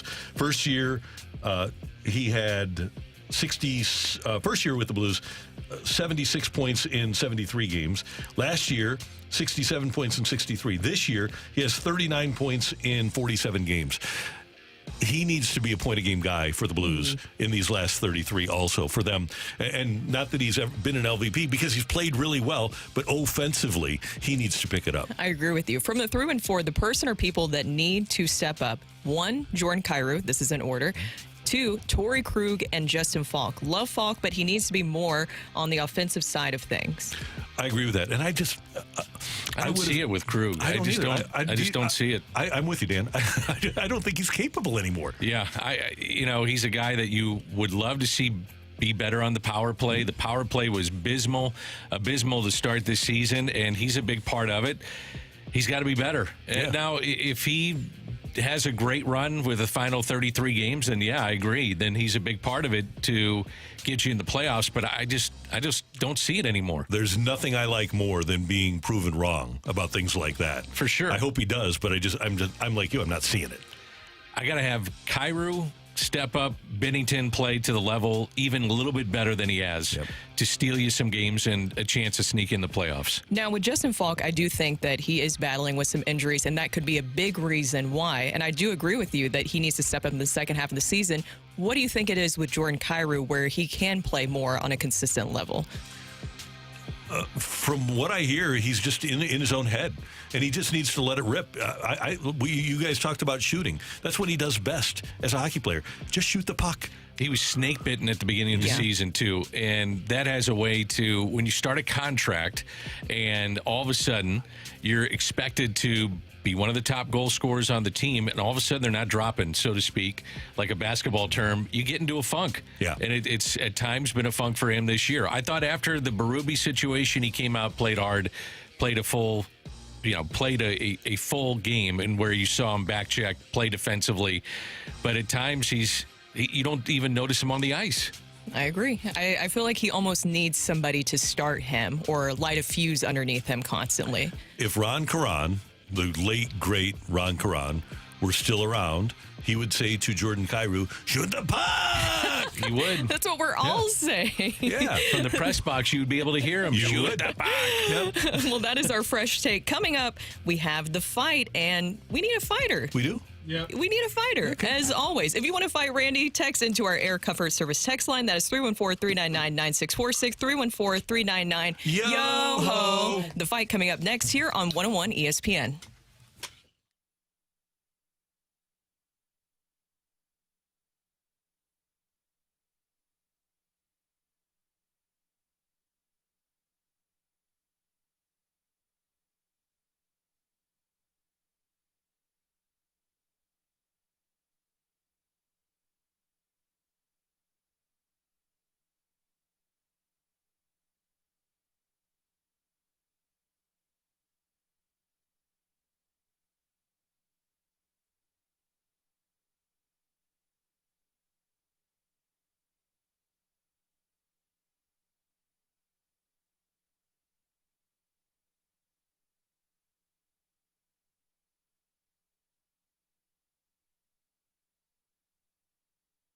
Hey, if you're thinking about selling your home, there's some advice that I have for you, because many home sellers are realizing a cash offer may be the best solution for them. However, unlike a local investor or real estate agent that gives you one option, our friends at Your Home Sold Guaranteed Realty, Gloria Liu and her staff, are ready to provide multiple cash offers. If you want to sell your home without having to make costly repairs and deal with strangers in your home, you need to get to know Gloria Liu, like I have. And her name is her promise. It says it all. Your Home Sold Guaranteed Realty. Gloria has mastered the home selling promise by guaranteeing upfront and in writing to sell your home at your agreed to price and time frame, or she'll buy it herself. Guaranteed in writing. Does your agent compare? Gloria has solutions for every single type of home seller. For sellers who want a fast sale with no hassles, well, Gloria's got multiple cash offers, and that's a great option to consider. No showings, no costly repairs, and you pick the closing date. You always get the best cash offer to choose from in minutes with Gloria Liu. Her number is 314-325-6888, 314-325-6888, or visit GloriaHasTheBuyers.com.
This is Rocky O with your Sports Center update, brought to you by Saliga Heating and Cooling. If you want to hear some Cardinals talk, go back to the Dobbs Tire and Auto Center podcast later today, and you can hear Tommy Edman, Cardinals center fielder, talking it over with Randy, Danny, and Brooke. Also coming up later here on the show, more Cardinals talk with Katie Wu of The Athletic, talking about her Cardinals fan poll, and some Super Bowl talk with Hall of Famer Aeneas Williams. Also coming up tonight, college basketball back in action. St. Louis faces off against LaSalle, and Missouri hosts Texas A&M. That is your Sports Center update, brought to you by Saliga Heating and Cooling, an independent American Standard heating and air conditioning dealer.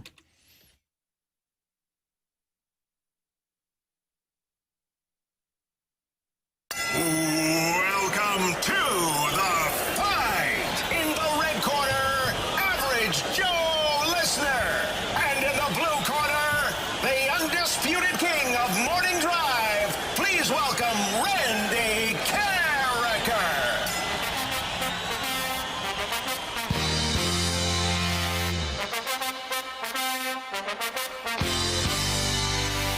Welcome back to the opening drive. Brooke Grimsley here alongside Danny Mac, Randy Carricker, and Matthew Rocchio, and it is now time for the fight. Our fighter today is Charlie. How are you doing today, Charlie? Doing great here from Kansas City, and I stream you every day. I love this show. It's a great show. Oh, thank you so much. I heard that you've been trying to get into the fight for a while now, right? Yeah, persistence is the key, you know? Have you fought before with any of the afternoon drive or what we have going on in the mornings? I have not, but quick funny story. A couple of years ago, you all were giving away Rolling Stones tickets, and you were on the air, Danny. I remember that day. And I actually won them, but I'm thinking, well, I'm in Kansas City. How am I going to use these tickets? And then there was another guy that tied with me. I'm like, he can have them. So I did. It was kind of the fight, I think, but I think it was more just like a call-in type thing. Well, you're a kind man, and I'm going to be polling for you today then, Charlie. Let's go. Yeah, and thank you for listening. All right. You ready for question number one? Let's do it, yeah. There have been 4 players to win multiple World Series MVPs. Who is the only infielder to do so? Is it Paul Molitor, Derek Jeter, or Corey Seager? That's got to be Jeter. Is that your final answer? It is. Okay. 2 NFL franchises have lost 5 different Super Bowls. The Patriots and which other team? Minnesota Vikings, Denver Broncos, Miami Dolphins. Ooh. Well, I got to go. I think the Broncos have lost. Vikings have only lost 4. I'm gonna go Broncos. Final answer, Charlie? It is Denver Broncos. Question 3, please. Which wide receiver holds the all-time record for consecutive years leading a team in catches with 13 straight years? Is it Larry Fitzgerald, Steve Largent, or Jerry Rice? I have to decide between Rice and Fitzgerald. Gosh, I'm going to have to say Jerry Rice owns every wide receiver record. I got to go Jerry Rice. Okay, question 4. Which former number 1 overall pick holds the record for the most losses as a starting QB? Matthew Stafford, Eli Manning, Vinny Testaverde. Wow. I don't think Testaverde played long enough to accumulate that many losses. I'm going to say Stafford. Okay. That's some rough years there in Detroit. How do you feel, Charlie? We're going to go get Randy right now. He's having and enjoying some grapes on this fine morning. How do you feel? You know what? I feel great because I'm on the air with you guys today, and it just makes my day. So hey, whatever happens, it's going to be fine with me. Ah, that's kind. So nice. Randall, put on that headset and say good morning to Charlie. Charlie, good morning. How you doing? Randy, how's it going? I listen to you every day. I love your show. Oh, thank you very much. We appreciate it. Thank you very much for listening. That means a lot to us, and thanks for playing today. Glad you're able to. Thank you. Question number 1. Ready. All right. There have been 4 players to win multiple World Series MVPs. Who is the only infielder to do so? I would have to think it's Corey Seager, right? He won for the Doyers in 2020 and then won for the Rangers, if I'm not mistaken, this past year. I'm going to go with Corey Seager. Are you ready for question 2, Randy? Ready, Dan. 2 NFL franchises have lost 5 Super Bowls. The Patriots and which other team? Oh, the Patriots have lost 5. We've established that. Yeah, the Vikings have lost 4 Super Bowls, Dan. The Bills have lost 4 Super Bowls. The 49ers have not. The Steelers have not. I'm just trying to think. Let's see. You had Rams haven't. Cardinals certainly haven't. Seahawks. Let's go NFC South, no. NFC East, Giants, no. Eagles, no. Washington, no. They've lost 2. How about them Cowboys? Let's see. They lost to the Colts on the Jim O'Brien field goal in Super Bowl 5. They've lost to the Pittsburgh Steelers twice. Come on, Randy, get to the answer. You know the answer, probably. You want to do? I'll do the lifeline. You want a lifeline? Sure. You want a lifeline? Yeah, if time is of the essence, Dan. It is not of the essence, but I want you, if you know the answer, to belt it out. No, I don't know the answer right off the top of my head. Okay, you ready? Well, let me just go through a couple of divisions here. Okay, so how about Miami? They lost to Washington. They lost to San Francisco. They lost to Dallas. They lost the Woodley one. I don't think it's Miami. So out west, I'll do the lifeline. Minnesota Vikings. 4. Denver Broncos. Broncos. Miami Dolphins. Broncos lost 3 in a row to NFC East teams in the 80s. They lost to the Cowboys in the 70s, 1977, and they lost to the Seattle Seahawks. I'm going to go Denver Broncos, sir. Denver Broncos, final answer? Final answer. Okay. Question 3, please. Which wide receiver holds the all-time record for consecutive years leading a team in catches with 13 straight years? Well, let's see. Let's see. Rice, 85. Drafted, 95. 97. Could be him. Isaac did not. Just trying to think of Hall of Famers here. Swan and Stallworth did not because they were trading off. Terrell Owens did not. I guess you have to throw Fitzgerald in there, but you have Bolden. But I will. Yeah, it seems like Larry Fitzgerald would have been logical because with Jerry, you had the year where he, right in the middle of his career, he tore up his knee. So I will go with Larry Fitzgerald. Final answer, Randy? Final answer, Dan.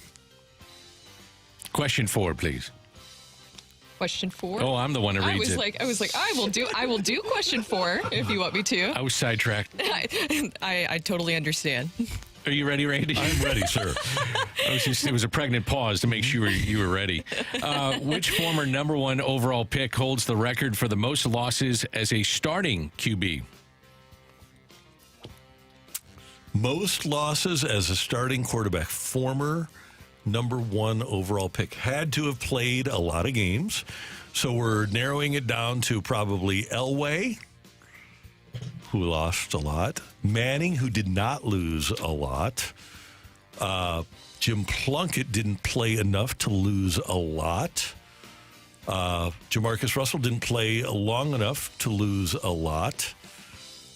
Let's see. It had to be somebody on a bad team. It wasn't the throw-in Samoan, Jack Thompson.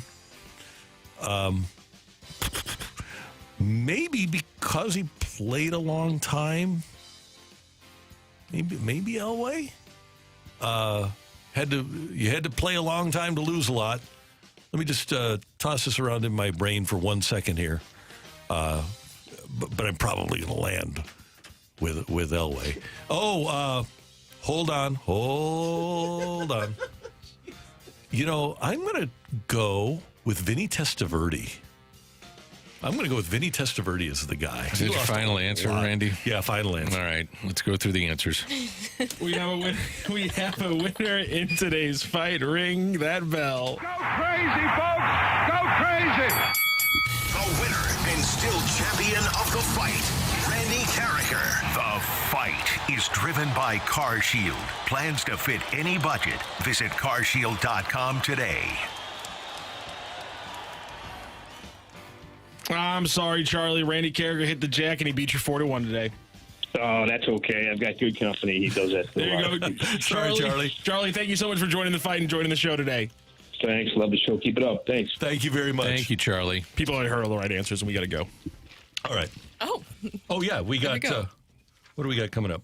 We got Katie Wu from The Athletic. Okay, people, you already heard all the answers. I don't remember what they were, but Katie Wu joins us next to talk some Cardinal baseball on 101 ESPN.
Hey, guys, I had a run where I was not getting through workouts very well, and my physical stamina wasn't where it had been before the pandemic. And the only apples to apples I had was that during the pandemic, I wasn't going to Mentality. Well, now I'm back at Mentality, and I'm able to get through my workouts. I'm able to get through a bike ride. I'm able to, when the weather is good, walk with my golf clubs. And it's because at Mentality, they've restored my testosterone level, and they've restored my energy. And they can do the same thing for you. Get started at lowtusa.com. Make an appointment at one of their fantastic clinics in Chesterfield or South County, and their nurses and doctors are going to take you through the process, find out where your testosterone level is, and inevitably, as a guy, your testosterone level decreases as you get older. Well, they've got an FDA-approved testosterone treatment that will allow you to do the things that you used to do and that you want to do. And they're going to work with your insurance company to make sure that your out-of-pocket expense is as low as possible at Mentality. Get started. Learn about what they do at lowtusa.com and be able to get through those physical things that you used to be able to but are having trouble with now. Get started now at Mentality at lowtusa.com.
Grimsley, Dan McLaughlin, Randy Carricker, Opening Drive 101 ESPN, and our friend Katie Wu from The Athletic joins us now to talk some Cardinal baseball and other things. Katie, good morning. How you doing?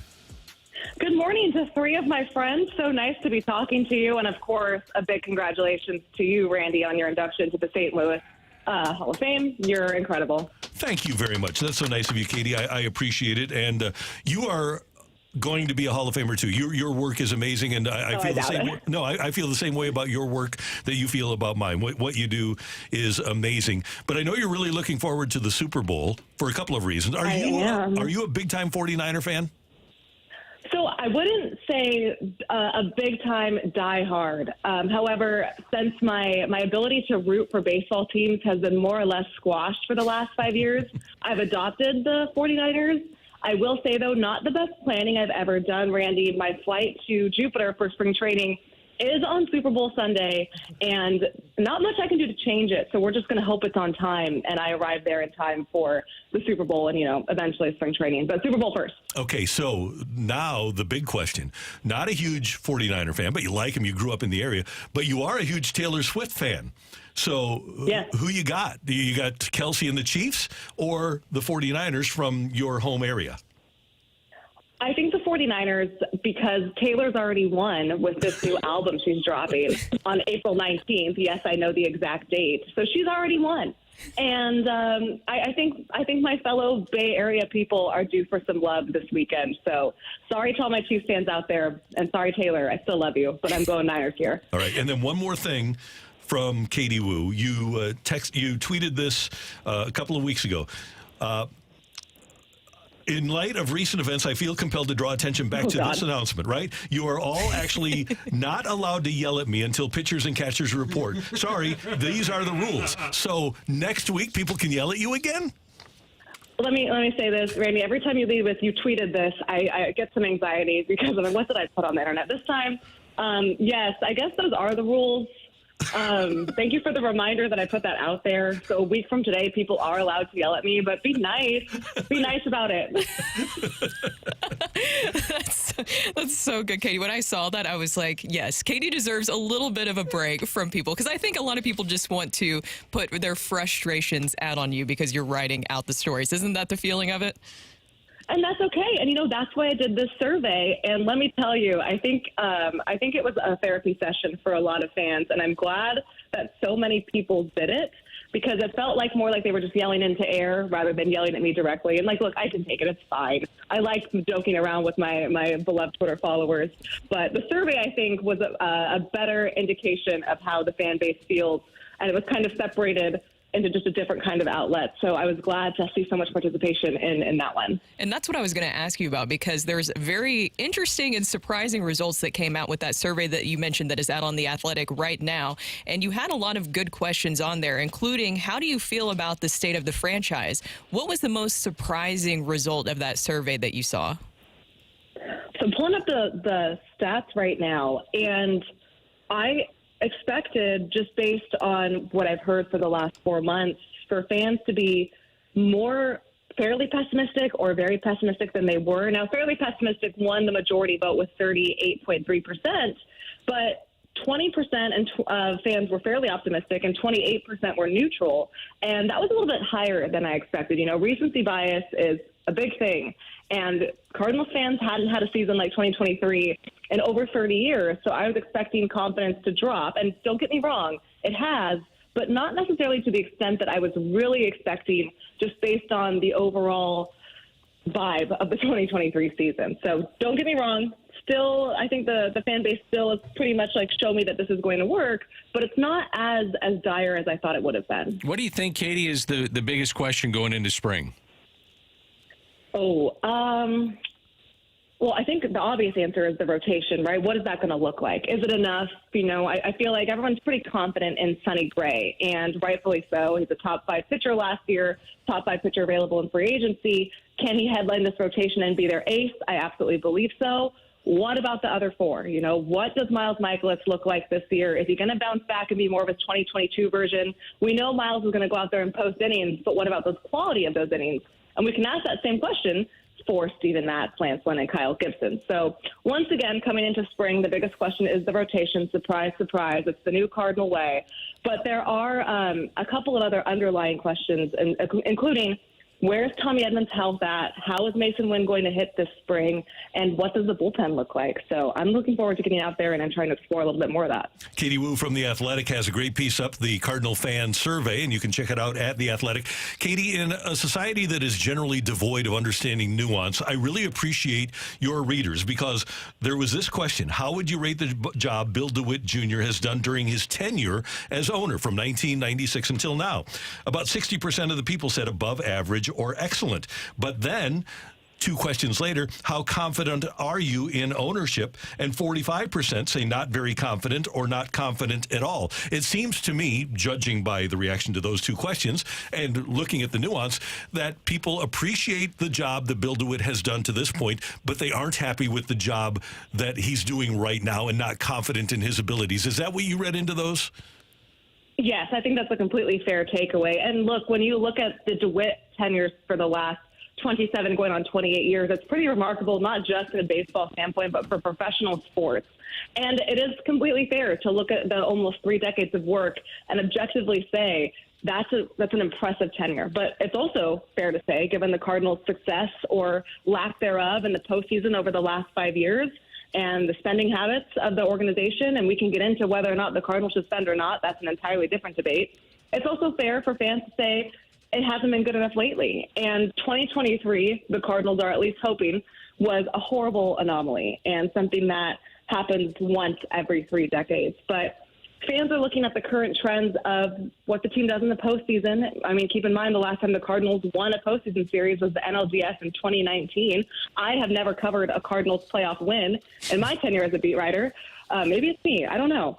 But I think it's fair to say. I think it's fair to say you can look at the DeWitt ownership and say it's been pretty remarkable, but also as fans want something more so that they can continue that legacy, because it is dropping off a little bit just based on the overall success of the club over the last 5 years. Well, Katie, I know something that could make fans really happy. At least I think that it would make fans really happy. Of course, the Royals signing their young star shortstop in Bobby Witt Jr. the other day, a guaranteed 11-year, $288 million extension. Do you see the Cardinals doing the same for Jordan Walker here soon, or will they wait? Well, according to this fan survey, 50% of them really want that to happen. And I can understandably see why. I think they're going to wait. And I'm not saying they're not going to explore the idea, but Jordan is so young. He has just 1 year in the major leagues, and he adapted incredibly well to a really tough situation throughout his rookie year, both team-wise, personally, everything I think Jordan handled in a way that most 21-year-olds couldn't. I don't necessarily know if it's on their radar. Obviously, the Cardinals seem to do an extension every spring. I don't know if Tommy Edman's extension counts in this regard, but I think if they're looking at extension candidates right now, they're more likely to look at a Paul Goldschmidt one. I was a little bit surprised that Lars Nootbaar didn't see more love, because that seems like another logical one that they could do, especially as Lars approaches his arbitration year soon. But Jordan Walker, I mean, it's not that the Cardinals are opposed to extending Jordan if they get to that conversation. It would just be a very un-Cardinal-like thing to do. Their extensions usually happen when players approach their arbitration years. Think Paul DeYoung, think Giovanni Gallegos, think Tommy Edman. Those are the kinds of deals that they usually make. Of course, you can never say never. Jordan Walker is a special talent, but I'm not sure if they're there yet. Katie, according to the people that responded to your poll, there doesn't seem to be an awful lot of confidence in Ollie and the coaching staff at this point. Yeah, it was not the most positive area of the survey, I will say that. It did elicit the most write-in answers, though, so there is that. Look, I get it. Someone has to answer, in the eyes of the fans, to 91 losses, and I'm not sure if Ollie did himself any favors with the fan base in calling out Tyler O'Neill on the 5th game of the season, and I'm not sure if that helped his relationship with Tyler at all, but I can say that the clubhouse really moved past it pretty quickly. The fan base is having trouble doing that. And when you add that on top of the snowball effect of 2023, then yes, fan base confidence wavers, as we've seen. Now, what happens if Ollie Marmol comes back and puts together a campaign that's similar to 2022? Are we changing our tune? Because then it's 2 out of 3 years where it's been more success over less success. And I think that's why this year is so pivotal. Obviously, the contract negotiation, or the contracts and his overall status of his future are hanging up in the air. But this is kind of a prove-it year for everyone in the organization. especially Ollie. He has a different roster, completely different bullpen, different rotation. You know, that projected opening day starting lineup is going to be pretty much the same. But it's now what can him and his staff, with the addition of Daniel Descalso and Dusty Blake on the pitching side, getting some help with an additional pitching coach hire, what can they do to ensure 2023 didn't happen again? And if Ollie and his coaching staff have a year similar to 2022, how do you as a fan feel about that? Are you more confident? Are you buying in? Or are you just kind of whatever about it? Katie, the signing of Matt Carpenter has been a lightning rod of talk here in town. What did you think of the move and how it plays out? Oh, it sure has. That was probably my scariest day of the offseason, Dan, because full disclosure, had no idea it was coming. So here I am at Cost Plus World Market enjoying my Friday, coffee in hand, and I get an email from the Cardinals. I was like, what is going on here? Lightning rod is a perfect word or phrase to describe that signing. And I've never seen so much outrage over a 26-man on the roster before. It's not like Matt Carpenter is taking spots away from anyone. Now, if Major League Baseball still installed a 25-man roster, then we could have this argument. But it's a 26-man roster. He's here. He's not going to see a lot of at-bats. Of course, he's going to compete for them. But he's not taking away development from other players. Alec Burleson has a fair chance to make the roster. So does Dylan Carlson. It's, to me, if you're going to make your veterans happy like Nolan Arenado and Paul Goldschmidt and bring in Matt Carpenter, who knows the Cardinals and knows what it takes to establish winning baseball in that culture, something that the Cardinals, both the coaches, front office, and the players were pretty clear that they needed to help reinstall that, I get it. Now, if Matt Carpenter is playing every day in the starting lineup, which he won't be, but if he is, then I can understand fans' frustration. But this is nothing more than a 26-man signing. And let's look at the Cardinals bench if St. Louis didn't sign Carp. You know the bench right now is probably going to be Herrera, Carlson, Burleson. Who's that last guy? Lucan Baker, Jose Fermin, Michael Ciani. I mean, I know there's a lot of Baker fans out there, but is he really going to develop to his true potential, seeing it back as the 26th man? Probably not. So you bring in Matt Carpenter, someone who's okay with a reduced role, someone who's okay in not seeing the field every day, someone who is essentially going to play the role that Taylor Motter did, right? Except Taylor Motter actually ended up playing a little bit more because of injuries.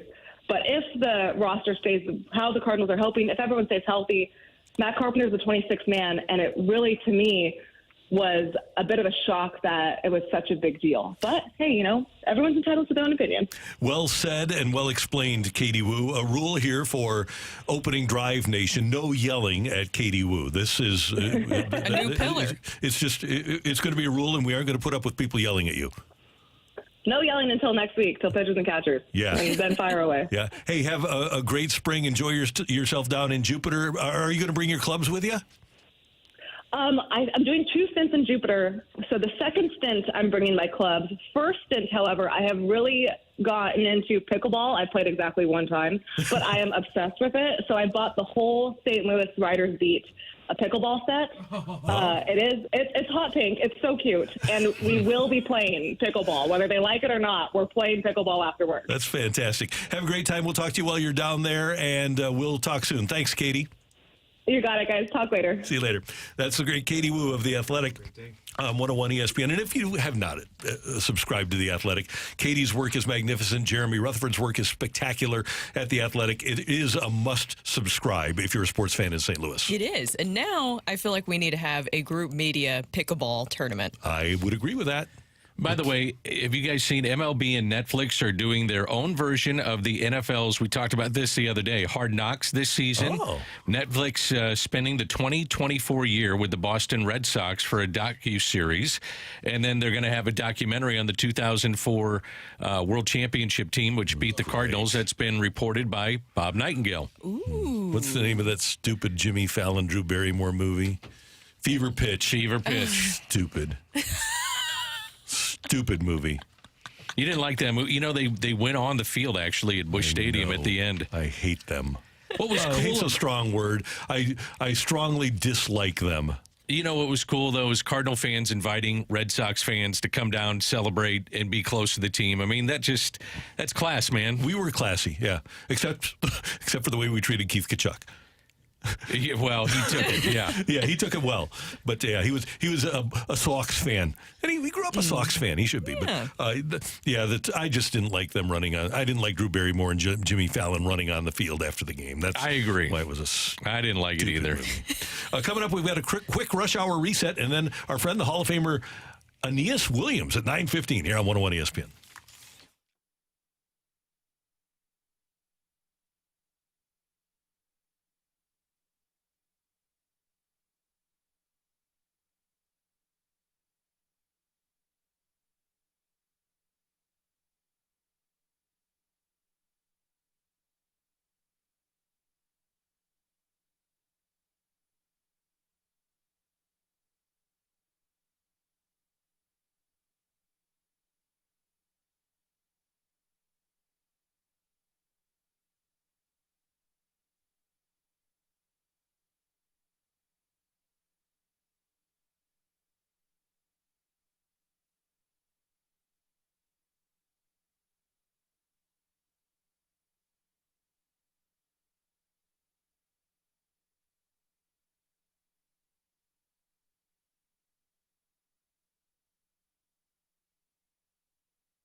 Hey everyone, it's Brooke here, and I want to tell you why I love the Missouri Athletic Club so much. This year, I have set two just really big goals for myself. One, to get back in tennis, the sport I played my entire life, and also to get in great shape for my big wedding day coming up in June. And thanks to everyone over at the Missouri Athletic Club, I am really getting started on those two big goals. I've gotten back into tennis with Scott over there. He's been amazing at helping me. I'm also looking at getting into pickleball, and also I've started my personal training journey with Christine. She has been amazing and so helpful. I was just with her yesterday, and she has just really helped me get in shape. I'm already seeing a huge difference. Everybody over there has been so helpful. I feel like I'm a part of a community, and that's why I love my MAC.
Live with a Rush Hour Reset.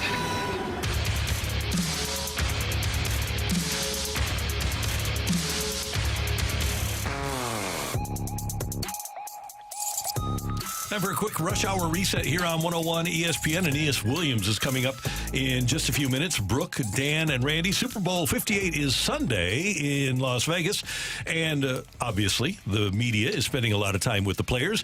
And there have been some fun quotes over the course of the last couple of days, Brooke. There's been a lot of good quotes, but then there's been a lot of interesting or bad quotes. We're going to start with this one with Andy Reid yesterday. Coach, right here. Yep. Gotcha. Question from Germany. Yeah. As you said before, times have changed a lot. The internet, mobile phones. What do you say about the conspiracies that have popped up concerning Travis Kelce and Taylor Swift, like some kind of Republican conspiracies that you guys made it into the Super Bowl to actually secretly re-elect or help re-elect President Biden? That's way out of my league. If you could have seen Andy Reid's face in that video, and I get it, this is a reporter from Germany. We're talking about making the sport a little bit more international and appealing to a lot of different fans, but that is a very interesting question, to say the least. Yeah. How does he respond to that? It's a question that had to be asked. Oh, yeah. Did it really? I don't know.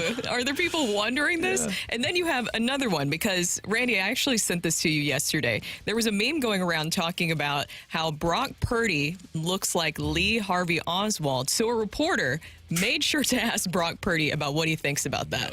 Pictures of you and Lee Harvey Oswald circling around the internet right now. People think you two look alike. Did you ever hear that before? I haven't. That's my first time hearing it. Yeah. What do you think about that comparison? Physical comparison, obviously. Yeah. You don't see it? I don't know. I like how he clarified physical comparison, that he looks like Lee Harvey Oswald. Can you imagine asking that? And look, I get that now you have so many clips that go viral, so maybe you could have gotten a really good answer out of him on that, and that's probably part of the reason you asked some of those questions, but then you could also get a response like that where he is just perplexed and is trying to focus on Super Bowl weekend, and he's getting asked why he looks like Lee Harvey Oswald. How do you quote that in the paper? Exactly. But one of the things that they run into in Super Bowl week is many of the reporters are not sports reporters. They aren't there to ask about football questions. That person clearly was not there to talk about football. They wanted to talk about something else. And, the conspiracy theories, those people are out there and they want answers, and they want answers now, damn it. And Andy Reid just wasn't prepared to give it because he says it's above his pay grade. I guarantee he's involved. There's a couple of baseball notes. I don't know if you guys saw this. Clayton Kershaw re-signed with the Dodgers. 400-plus starts for the Dodgers, none for anybody else. The only other Dodger to do that is Don Drysdale. How about that? That's pretty amazing. And Jose Altuve got an extension for 5 years, $125. Good for them. If there's such thing as a red jacket or whatever, blue jacket and orange jacket in Houston, Altuve is top of the list. He'll play his entire career like Bagwell and Biggio did for them, and he will. Oh, we're getting pounding here. Is somebody banging a trash can around us? I think a fastball's coming, Oh. He may get a Hall of Fame jacket. Yeah, he's Hall of Famer. So he's got, if he averages 159 hits in 6 years, he gets to 3,000. So he's got a shot. Yeah, he really does. And good job, by the way, by the Astros for keeping him around, Jim Crane and their staff, because he's as important to their franchise as Ozzie Smith was important to the Cardinals. He's homegrown. They signed him as an undrafted free agent. Ed Wade actually brought him in there. He's Randy, been there forever. turned him away from his first tryout. They said he was too small. Yeah, he is really small. And now he'll be only, I think, the second baseman to receive or earn over $300 million. Wow. That's hard to believe, too. First? I'm not sure. I thought it was Cano, but I'm not positive on that. Interesting. Good stuff. So there's your Rush Hour Reset here on 101 ESPN. We're going to find out. The bulletin apparently official. Francisco Lindor? Oh, yeah. There you go. Lindor, 340 or whatever he's getting. Yeah. So, but he's at short. Oh, yeah. Lindor's a shortstop. My bad. Yeah. So not Mark Grizzolonic. No. But he had a good year in 05 with the Cardinals. He was really good. He hit for the cycle. He hit for the cycle in a day game against the Milwaukee Brewers. He did, yeah. Coming up, our friend, the Hall of Famer and one of the nicest people that you'll ever hear, Aeneas Williams, joins us next on 101 ESPN.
Okay, so what are you doing for your big game party? What you need to do is go to Schnucks first. They have chips on sale. Those Mission Taco chips are delicious. And if you're making nachos, well, you need to head to Schnucks and make sure you get those. You need to get your cookie cake from Schnucks. The best, most delicious, beautiful cookie cake you will ever have. And you can get one from the Chiefs. You can get one from the Niners, whatever you like. I think you might even be able to get the big game logo when you go to Schnucks. They have beautiful shrimp rings to have a great shrimp cocktail. And, of course, if you head on over to the butcher shop, you can maybe get a Kansas City strip or two. And don't forget to stop by the liquor department because they've got great deals on beer and wine. They've got everything you need for your big game party. Whatever your menu includes for Sunday, you can get it at Schnucks. Don't forget to download the Schnucks Rewards app before you go. Get 2% back on every single thing that you purchase at Schnucks. And don't forget that Schnucks brand ice cream either. It's absolutely delicious. So here is your plan. Download the Schnucks Rewards app. Head to your nearest Schnucks. Put everything that you're going to get for Sunday on your list in your app, and then go through Schnucks and get everything you need, and you're going to love your party. Take it from me. When you go to Schnucks, you're going to have a great party.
The Hall of Famer Aeneas Williams, as you know, when people are traveling, and Aeneas is traveling this morning, there can always be issues. So if we don't get him now, we'll get him either tomorrow or maybe later on in this show.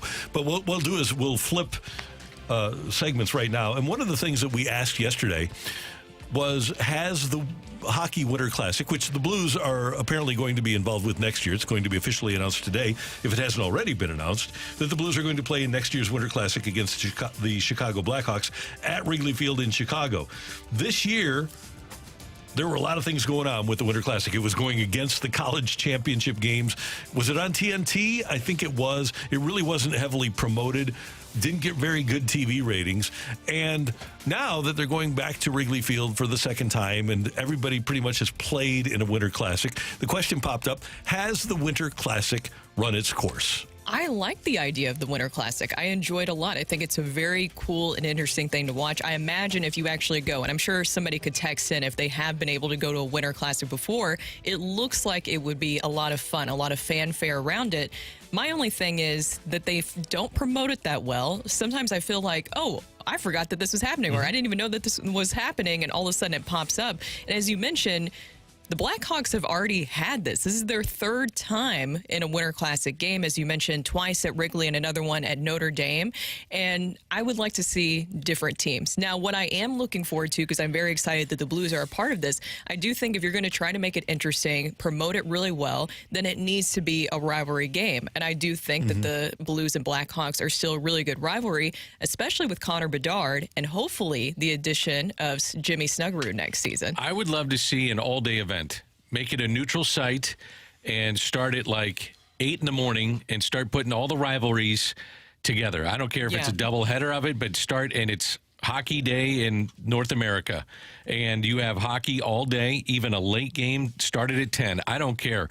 But to put, I know it'd be logistically very tough to do, but I'd love to see an all-day hockey day and put it Blues, Blackhawks, put the Canadian teams against each other, but make it not only just a Winter Classic for the two teams, which then becomes very regional, and I think it's hard to get national eyeballs on it. And it might be hard to get national eyeballs on a hockey day in North America, but I'd love to see something like that.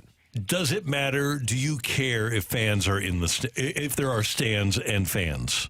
Yes. Yes, I feel like it would look really weird if there weren't fans there. A couple of years ago during the pandemic, they played in Tahoe. And it was beautiful. It was scenic. And to talk about cool. Your plan, they did it over the course of 2 days, only 2 games in 2 days. But to your point, Dan, if you wanted to put 4 or 5 games, 10 teams in Tahoe, and it looked cool, but you didn't have fans, and maybe you could just get 2,000. You know, set up bleachers for 2,000 or 3,000 people, and just put some metal bleachers in there.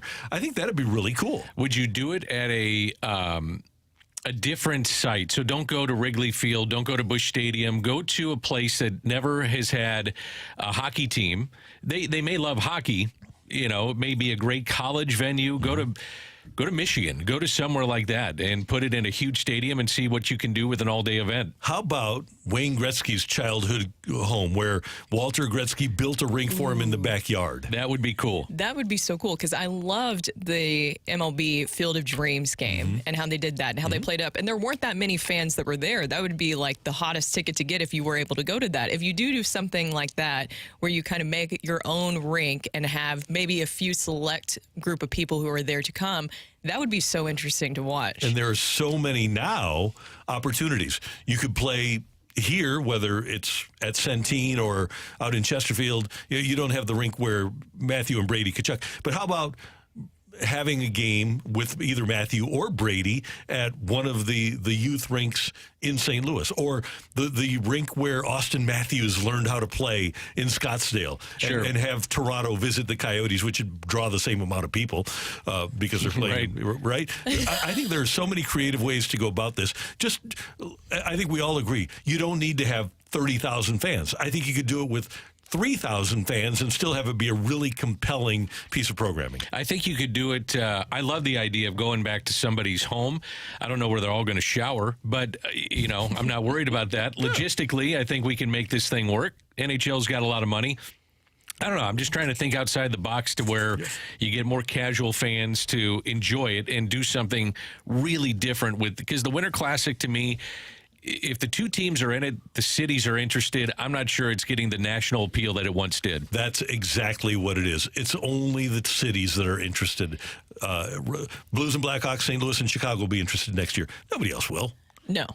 No, unless you want to see Connor Bedard, which will be really excited, and hopefully Jimmy Snuggerud as well. But back to your point where you're talking about Austin Matthews and having something there, another thing that I think the NHL sometimes doesn't do that well of a job of is really promoting their players, their personalities. Of course, if you're a huge hockey fan, you know some of the big names, but I'm talking about making them and bringing them up in a bigger audience. And a good way to do that is having those personal stories where they can really connect. If you have that home rink explanation of how that really works and how he grew up, I think that would be a great way to really promote the players. I know this would be really hard for hockey to stomach, but another thing they should do, and this isn't in regards to the Winter Classic necessarily, but if you're playing 3-on-3 in the All-Star game, why do you have guys wearing helmets?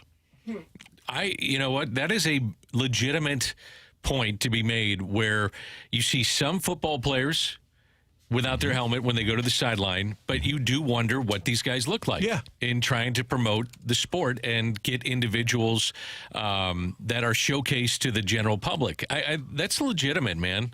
I like that. Yeah, when we know who Gretzky is, right? But in the 70s, when I was growing up watching hockey and guys didn't wear helmets, you knew everybody because of, you saw their face. You knew what they looked like. Don't you think it'd be an insurance nightmare, though, to do something like that's that? why it'd be hard for them to stomach, Yeah.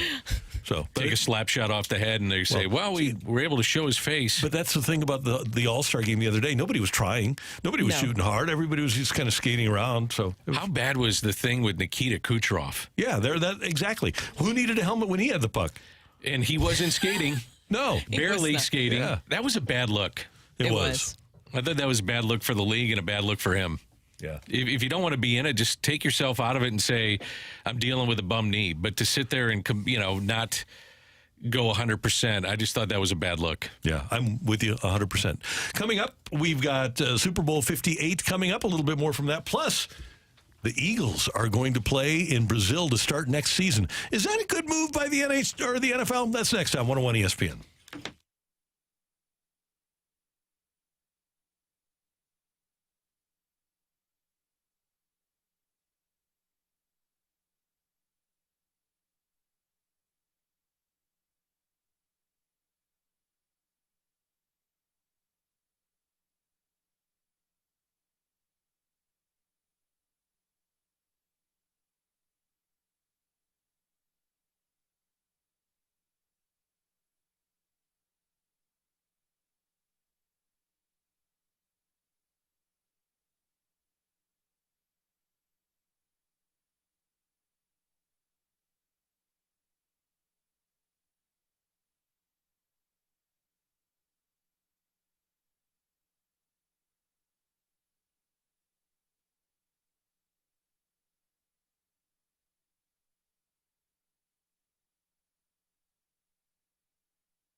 You know, Arch Madness is entering its 30th year here in St. Louis, and it's coming up March 7th through 10th over at Enterprise Center, and you get to see one of the great sports events on the St. Louis calendar with Arch Madness, the State Farm Missouri Valley Conference Men's Basketball Championship. It really has been a tight race all year long. Drake is leading the way, but Indiana State and Bradley are still threatening, and they are very capable of winning the whole thing. And a lot of great local talent will be on hand. You'll get to see Luke Kasubke of Illinois State. He went to Chaminade. You'll get to see Donovan Clay of Missouri State. He's an Alton grad. Vashon's Kennard Davis Jr. is at SIU. Plus, Cardinal Ritter's Nick Ellington over at Missouri State or at Murray State. It's a great local item, and it's one of my favorite events on the St. Louis sports calendar. It's Arch Madness. It's 30th consecutive year at Enterprise Center in downtown St. Louis. And you can get the family fun pack right now with 4 single session tickets, 4 large sodas, 4 regular popcorns, and it's all for $100. It's a great family event. It's just a great sports event. It's Arch Madness. It's 30th year at Enterprise Center, and you can get tickets today at archmadness.com.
Hey, if your gutters on your house are rusted or they just don't look like you think they should look, I need you to go to gutterpros.com and take a look at what they have and what they can do for you. And maybe you don't need gutter installation. Maybe you don't need new gutters. Maybe you just need gutter repair. Well, they can take care of you at gutterpros.com. And it's more than just gutters. They'll do soffit, they'll do fascia, they'll do leaf protection so that during the course of the fall months, you don't have the leaves falling into your gutters and clogging things up. Actually, the water should go through your gutters and down through your downspout. And that's what gutterpros.com will have them do. After all, water goes where we tell it to go with Gutter Pros. It's a great St. Louis company. They care about you. They're A+ rated by the Better Business Bureau. 4.9 out of 5 stars on their reviews. And if you go to gutterpros.com, you can find out so much more about them. But everything that they do at gutterpros.com revolves around your satisfaction. They're low pressure, they have great warranties, and they do fantastic work. Take it from Randy. If you need new gutters, you need to go to gutterpros.com.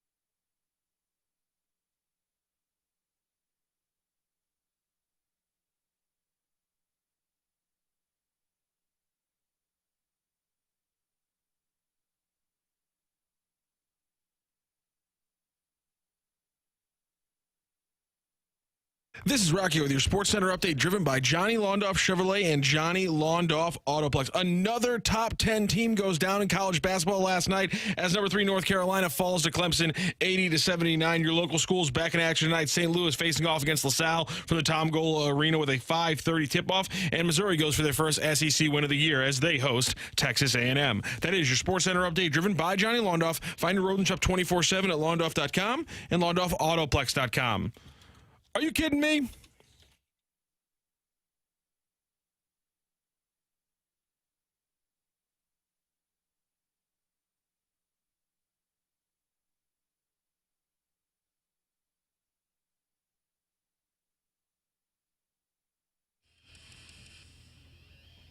We got a fun fact for you. You probably knew already that the Cowboys, who lost Dan Quinn, their defensive coordinator, to be the head coach of the Washington Commanders, the Cowboys have already interviewed former Panthers and Commanders coach Ron Rivera to be their defensive coordinator. They also interviewed their former defensive coordinator and Vikings head coach Mike Zimmer to be their defensive coordinator. Now a report from Josina Anderson of CBS Sports that Rex Ryan, former Jets and Bills head coach, former Ravens defensive coordinator, and now of ESPN, has interviewed to be Jerry Jones' defensive coordinator with the Cowboys. Rex Ryan. Really? He'd have the best teeth in the business. Mm-hmm, yeah. That's so true. Yeah. Wow, that is interesting. I have enjoyed him, honestly, and I said this not too long ago. I have enjoyed his analysis and the way that he breaks down games on TV. I'm very surprised that he would want. Does it surprise you guys that he wants to return? Because I was going to say it surprises me. I think it's still in the blood of every coach until they hit a certain age, and then they say the hell with it. But it doesn't surprise me, and they retread these guys all the time, and that's why it doesn't surprise me. Me either. He even though he's been on TV, he's always been just a couple of feet away. Oh, stop. Randy. Foot fetish for Mr. Ryan. Yeah. He likes his feet. Are you guys surprised Eric Bieniemy doesn't have a job? Stunned. And the Commanders fired him. And I would love to know what the NFL has on or against Eric Bieniemy, that they don't even want him on their staffs anymore, let alone being the head coach. 19 interviews to be a head coach for Eric Bieniemy. Never got a head coaching job. Why do they not like him? Is he a product? Do you think they feel he's a product of Mahomes and the Kansas City offense? Well, that was one of the reasons that he wound up in Washington, but the Washington offense got better with him there. Now, it could be that in this day and age, he coaches people too hard. He's apparently an abrasive sort and wants people to be great, but Mike Martz was abrasive, and why was the Greatest Show on Turf great? Because the attention to detail was exquisite, and that's what Eric Bieniemy demands. I just think it's crazy that he is not being a head coach or considered to be a head coach after 2 Super Bowls and 7 straight AFC West titles for him. I think that he should get more consideration. And Randy, when you pointed out the details, I think that that's something that you noticed with the Kansas City Chiefs offense this season was the missed details because of all the drops that you've seen, some of the miscues that you see. I know that it has a lot to do with not having the level of talent that they have had prior offensively for Patrick Mahomes and his weapons. But at the same time, I'm surprised he's not getting that consideration. Is this almost like the Mike Vrabel story where his stature or his presence is a little too intimidating for some of these GMs? And maybe for a head coach. Maybe coaches are afraid of looking over their shoulder at a guy who's capable of being a head coach if they get fired. If he's abrasive, I'd love it. Me too. I mean, if I'm an owner, I say, come on in, because there's a reason the previous guy got fired. So come on in and clean this thing up. We had Dick Vermeil on yesterday, and Dick Vermeil always made it a point to hire people that told him what he needed to hear, not what he wanted to hear. Sure. And I think that's Eric Bieniemy. A secure guy like Andy Reid, he has no problem being told what he needs to hear, and that's one of the reasons that they're really good. And he actually advocates for that within the building. And one of the reasons that franchises go stale is because people tiptoe around the head coach or the general manager and tell them what they want to hear rather than what they need to hear. All right, take it or leave it that Pete Carroll, Bill Belichick, Mike Vrabel will be head coaches next season when the next cycle comes around. I will take Vrabel. I think with Carroll and Bill Belichick, I think their age could hold them back. Ageism is a thing. It no is. doubt about It's happening. And it should. I don't know what Pete Carroll's situation is, but if it's true that Bill Belichick walked into his interview with the Falcons and said, look, you got to get rid of Rich McKay because I need to be in charge, and you have to change your scouting staff because I need my scouting staff, and you know he's going to be 72, and in 3 years you're going to have to blow everything up again, why would you do that? I would say Vrabel, to Brooks' point, definitely gets hired, no matter how tall or how strong he is, which is an unbelievable report that he intimidated he intimidated a GM because he was too big? Yeah. That's ridiculous. Yeah. It's kind of funny. Do you guys believe that? No. I don't believe that's the case either. But it was written about. Andy Reid's big. He's doing okay. Yeah. He's big. Dan Campbell's big. Yeah. I think it's definitely just more of the presence thing, probably, is intimidating. But as you guys said, I don't see that shouldn't be a threat. You should want somebody who is going to lead men, and you have to have that strong presence in order to do that. Right. And it's hard, I know, for these owners to pick out somebody who has charisma. It seems to me that the GMs especially want somebody who's just malleable, somebody that will do what they want them to do, rather than somebody who has a strong personality like a Bill Parcells or like a Bill Belichick, for better or worse. They don't want somebody with that strong personality that wants to run the show. I still think Belichick gets back in next year, but I do think part of it has to be his persona on television. As crazy as that sounds, I think he needs to come across as a likable figure and someone that's not a dictator if he gets in that position. Yeah, just take the tater out of it, and he can't be that if he's in that position. I picked up on what you're saying, Randy, but we're trying to stay on the air. Yeah, okay. Thank you, Dan.